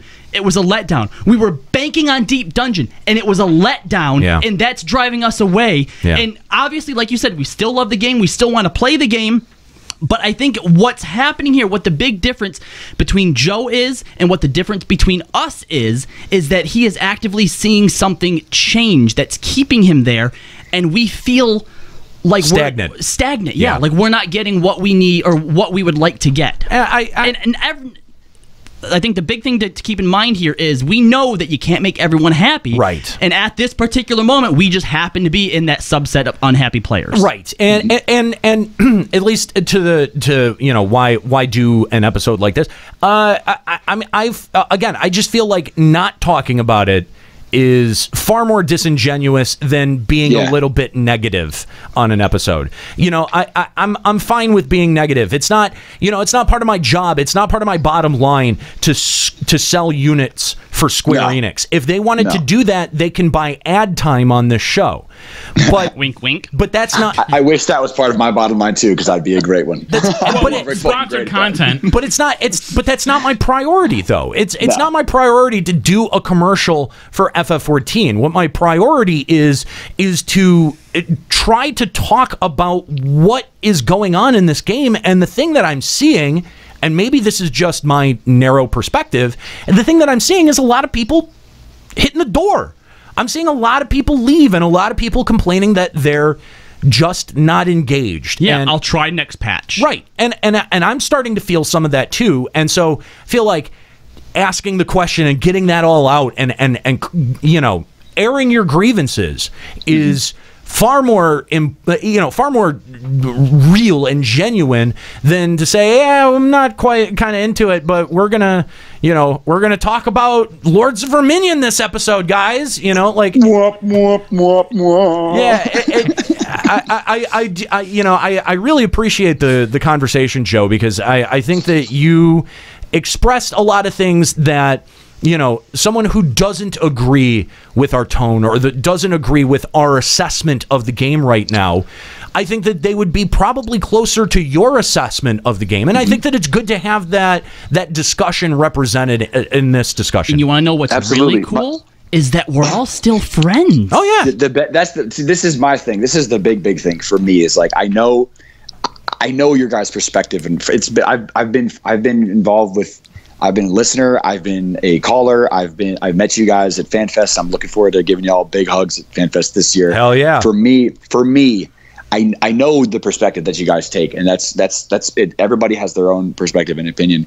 I really firmly believe that there is more fun in this game to be had than what you're having right now. And if it's not in terms of content, it's in terms of community, the people that you're playing with, one way or the other. Like I find for me, like, the biggest thing that still draws me to this game is finding people of equal and greater level than me, and constantly trying to improve. That's the way that keeps me 100% grounded in this game. Is if it's not on my Dragoon, then it's playing another class and getting better at another class and talking to somebody that knows more than me and picking their brain and asking them about the hours that they've spent in a different direction than I've spent and how we can continually get better. For me, that's what really keeps me in. But at the same time, like, just from playing a very small amount of Final Fantasy XI, like I'd like to see more of like a less linear, open, like more customizable and unique way to play Final Fantasy XIV. Because even me, like I analyze the pattern. Hey guys, we got 2 dungeons over here. Right. We've got this quest over here. Let's go do it. When it's done, we farm it once a week. You know what I mean? It's like very straightforward. It's very much so on a silver platter, and it does it outside of the very small percentage of content that is raiding. There is not much that keeps me driven. And it is 12 to 14 hours a week when it's new raiding content. But outside of that, we raid for 3 hours a week, and then I'm leveling other classes until they're done. And what happens when they're done? Yeah. exactly. Yeah, what happens when they're done? That's a great question. Joe, thank you so much for calling, Love man. you guys. It's been fantastic to talk to you. Again, twitch.tv/JoeNeverFails. Also on YouTube. Is it youtube.com/JoeNeverFails? It's youtube.com/user/JoeFails09. There you go, JoeFails09. Joe, thanks so much for calling, man. I love you guys. We really appreciate the perspective. Can't wait to hang out with you at FanFest, homie. Hell yeah. All right, man. So that pretty much takes care of all of our time. But before we go, we don't have Escalia here today. Nope. So we've got Kallo filling in, giving us the update to the FFFL.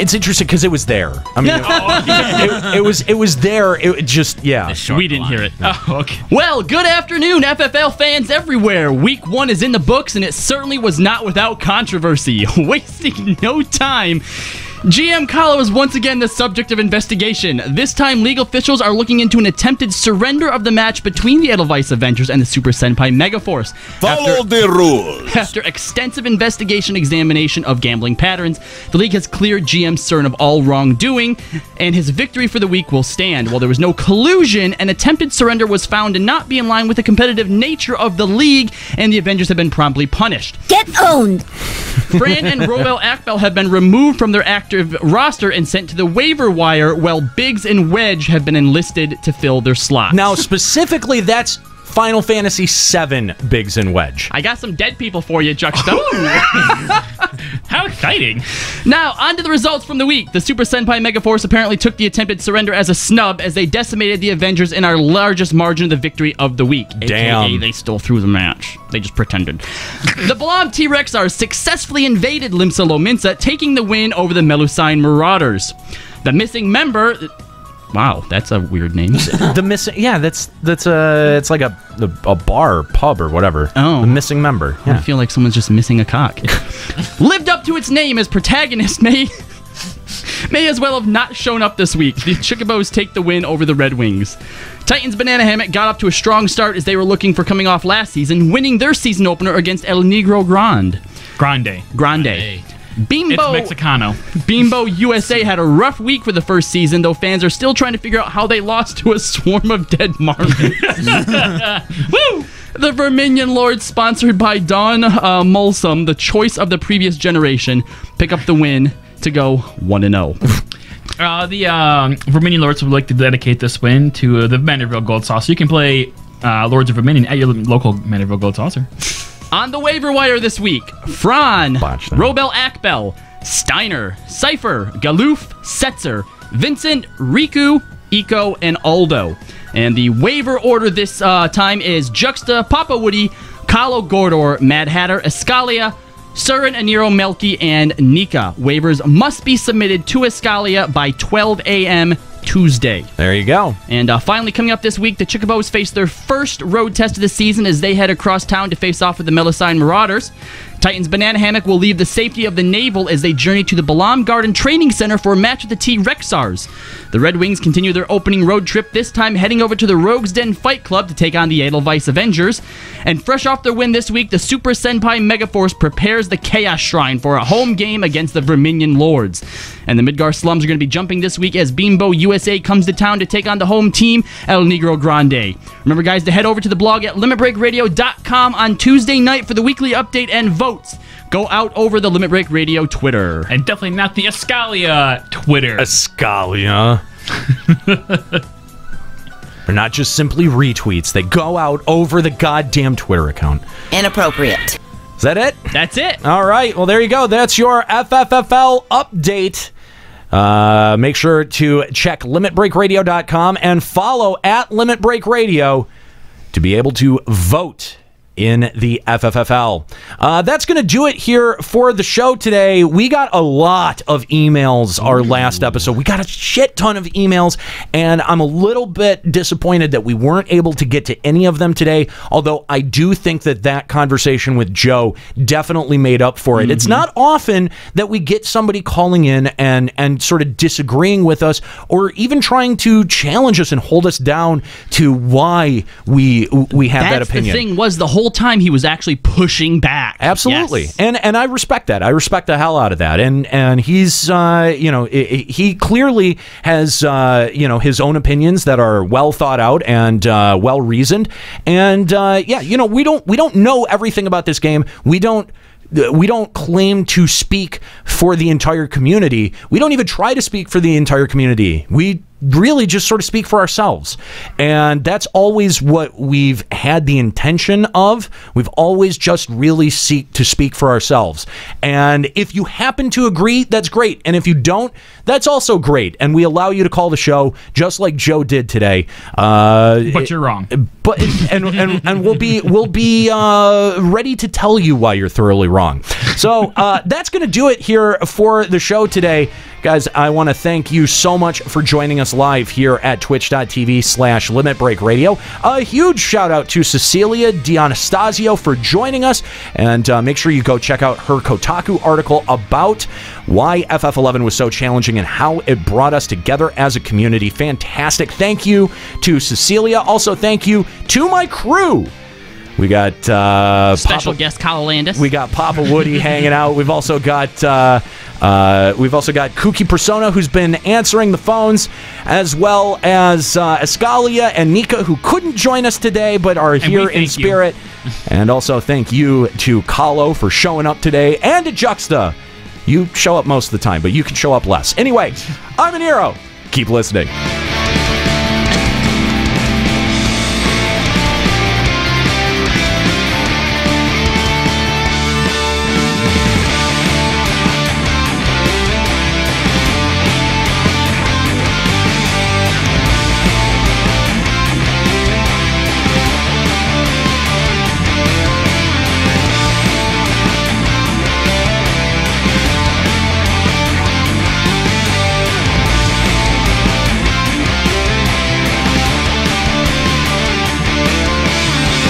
Limit Break Radio is a production of LimitBreakRadio.com and Bender Media Productions. Today's episode was produced by Kallo Landis, Escalia Ryumasa, and Aniero Grigori. Final Fantasy XIV and Eorzea are trademarks of Square Enix. Funding for Limit Break Radio is provided by Miri Kennett, Captain Failboat, Zurian Urexin, Azura Giacho, Bianca Forwin, Kalina Ashsaber, Thor Carson, My Waifu, Satori Komeji, Darbykins, Sakura-chan, and fellow Limit Break Radio listeners. To support Limit Break Radio, visit patreon.com/Limit Break Radio. Opening music in this episode from Daniel Lambie. Listen to Man with the Machine Gun and other great tracks at facebook.com/Daniel Lambie Metal Gamer. Closing music in this episode provided by Husky by the Geek. Listen to this and other great Final Fantasy XIV and video game rock covers and original music at facebook.com/Husky by the Geek. In-game graphics for Limit Break Radio's Twitch stream are provided by Diamond Multimedia. Check out their line of AMD graphics cards and other hardware at diamondmm.com. Limit Break Radio and its hosts are solely responsible for its content.